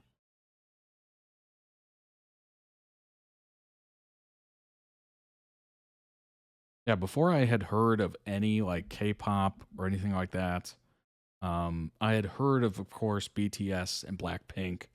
I wasn't really an avid, well, I wasn't listening at all, honestly. The first time I ever heard a BTS song for real, other than, you know, maybe hearing it in a mall or a store and not knowing what was going on, who it was, whatever. First time purposely reacting to it or listening to it was via this channel, which is pretty cool. It's kind of neat to be introduced to things, you know, first time with people to enjoy as well. It's kind of cool. K-pop band just made US Billboard history. Here's how Stray Kids conquered the music world. South Korean boy band you've probably never heard of. Well, that's... what? That's a bit one-sided. Made history by becoming the first act to debut at #1 in the US Billboard 200 with each of its first 6 album chart entries. You read that right. The American Billboard charts. Stray Kids' remarkable feat demonstrates not just its popularity outside of South Korea, but the effectiveness of the K-pop system in disrupting traditional industry models. The band's success honestly, let's be real here. The traditional industry models right now are pretty trash. So it's kind of nice to have something else to listen to and enjoy. That is a bit of a hot take, but hey, I am all for different. I'm all for new. Definitely need some disruption. The band's success marks a seismic shift in the global music industry, proving bands no longer need radio airplay to become successful. Well, yeah, that hasn't been a thing in years. Since when has the radio been big? Like, we're talking years at this point. K-pop more than meets the eye. To the casual music listener, K-pop might seem to be little more than Gangnam-style silliness or synchronized dance routines. Wow. Wow. Good grief. But to the dedicated fan, K-pop goes far deeper than anything you've seen in the West. The closest comparison might be the British boy band One Direction. Shout out One Direction. Part of the fascination with that band stemmed from seeing the members' journey unfold in real time, from nervous teenagers auditioning on the X Factor to global superstars. But One Direction's rise, while captivating, was largely a happy accident rather than by design, and fans' view of their development was initially confined to a single TV program. K-pop operates differently. Not just a music genre, it's a cultural ecosystem engineered to create emotional connections that draw fans into idols' lives and give them a role in their success. The legacy of BTS. Stray Kids' success didn't come in isolation. The band is part of the 4th generation, building on the groundbreaking achievements of BTS and Blackpink. BTS revolutionized the global music industry by proving K-pop could transcend language and cultural barriers without losing its identity. Pioneered a model of deep fan engagement, crafting emotional narratives in its music videos, and crafting behind-the-scenes content and apps that allowed unparalleled access to band members' lives. How many times have I said this on this stream before? That one of the big things that's kind of shocking to me that has been recently introduced to K-pop, well, recently, within like the last 3 years, I guess, but recently, in terms of my life, has been the amount of access that K-pop specifically gives to, and certainly BLs as well, kind of fit into that, of course, K-dramas. The access into the actors or the singers or the groups or the bands' lives, and the openness that they have into being on camera, sharing intimate moments, etc. Like, that is something that's not often seen over here, so it's very groundbreaking, honestly. From my point of view, it's still pretty shocking to see that much interaction and fan interaction and the fan meets and stuff like that. Like, that is cool. That is so cool. During the COVID pandemic, Stray Kids' parent company took these strategies to the next level, capitalized the world's shifts to digital platforms, refining its approach to fan engagement and expanding its global reach. Unlike many Western and Korean boy bands whose music is shaped by external producers, Stray Kids takes a hands-on approach. Bang Chan was tasked with assembling the group himself. A group of three Racha, wrote and produced much of the music on each of the 6 albums that have since debuted at number 1. Yeah, usually artists get like external producers, as it's said, people that have no connection to them at all. Maybe they'll buy songs, maybe they'll buy samples for songs, etc. Most of the singers and groups that are really popular don't even write their own words. So it's kind of interesting. It's honestly very refreshing to have people produce and write and, make their own stuff. Content. Mastered the art of digital content creation. Band's YouTube channel is packed with more than 1,000 high production music videos, variety shows, of course, SKZ Code, personal vlogs. Also dominate on TikTok, Instagram. That's a good way to put it. Fire hose of content. That is a great way to put it. Fire hose of content. That gets rewarded. It does.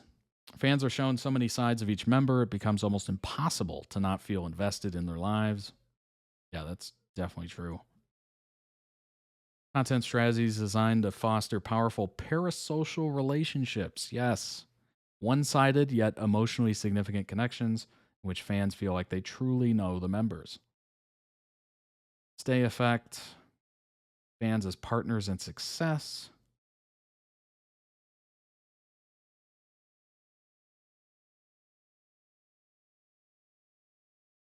Fans organize coordinated campaigns, setting watch goals for YouTube videos, sharing detailed Spotify and iTunes streaming and voting guides.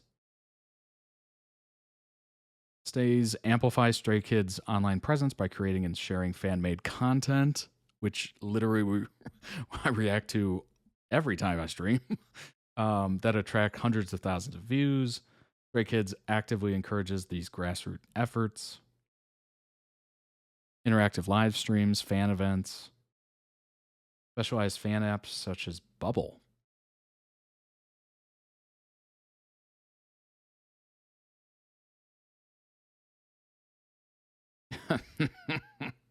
It isn't just a group of cute boys who sing and dance. It's a digital native phenomenon. Well, if you're thinking about it, it should be, right? Like, there's a certain... Oh, I mean, when I was growing up, personal internet was becoming a thing. We had it available in school, and before that, we had it available kind of at home. Not really. I mean, it was very DSL, which was like dial-up internet. You had to literally get in or connect to the phone line to be able to get internet, which means you couldn't make any calls on the home phone, which was a thing at all. So that was odd. So if somebody picked up the phone and tried to call, or somebody called in, it would literally kick you off the internet. Very odd time to be alive. But, I grew up kind of with the internet, and as it progressed, before Wi-Fi, before broadband, etc. So I've seen the iteration of it. And it just makes sense that artists, companies, management groups, or whatever would really lean in heavy to this. And certainly the pandemic had that effect on a lot of things, whether it's remote work or food delivery apps and stuff like that. Like, many restaurants before that did not have like delivery at all. And now most of them do. Usually they do, unless they're like the really bougie, those ones. But it makes sense. I mean, we're well into the internet generations. You know, certainly the most recent generation to reach adulthood has never known a world that didn't have Wi-Fi, hotspots, fast internet, basically. And then the next generation will never know a world before 5G and super fast internet and that kind of stuff. So it makes sense that we're just continuing to push and push and push. And I would say K-pop has definitely led the charge on that completely. American or Western groups or labels or whatever have been struggling to keep up. There's not a lot of interaction if it's not prioritized by the artist or group or whatever. Like, certainly Taylor Swift has a huge online presence. She had a Tumblr for a lot of years. Maybe she still does. I don't know if she actively participates in it. But she has been part of internet culture for a while, which makes it easy for her to grow a large following, etc.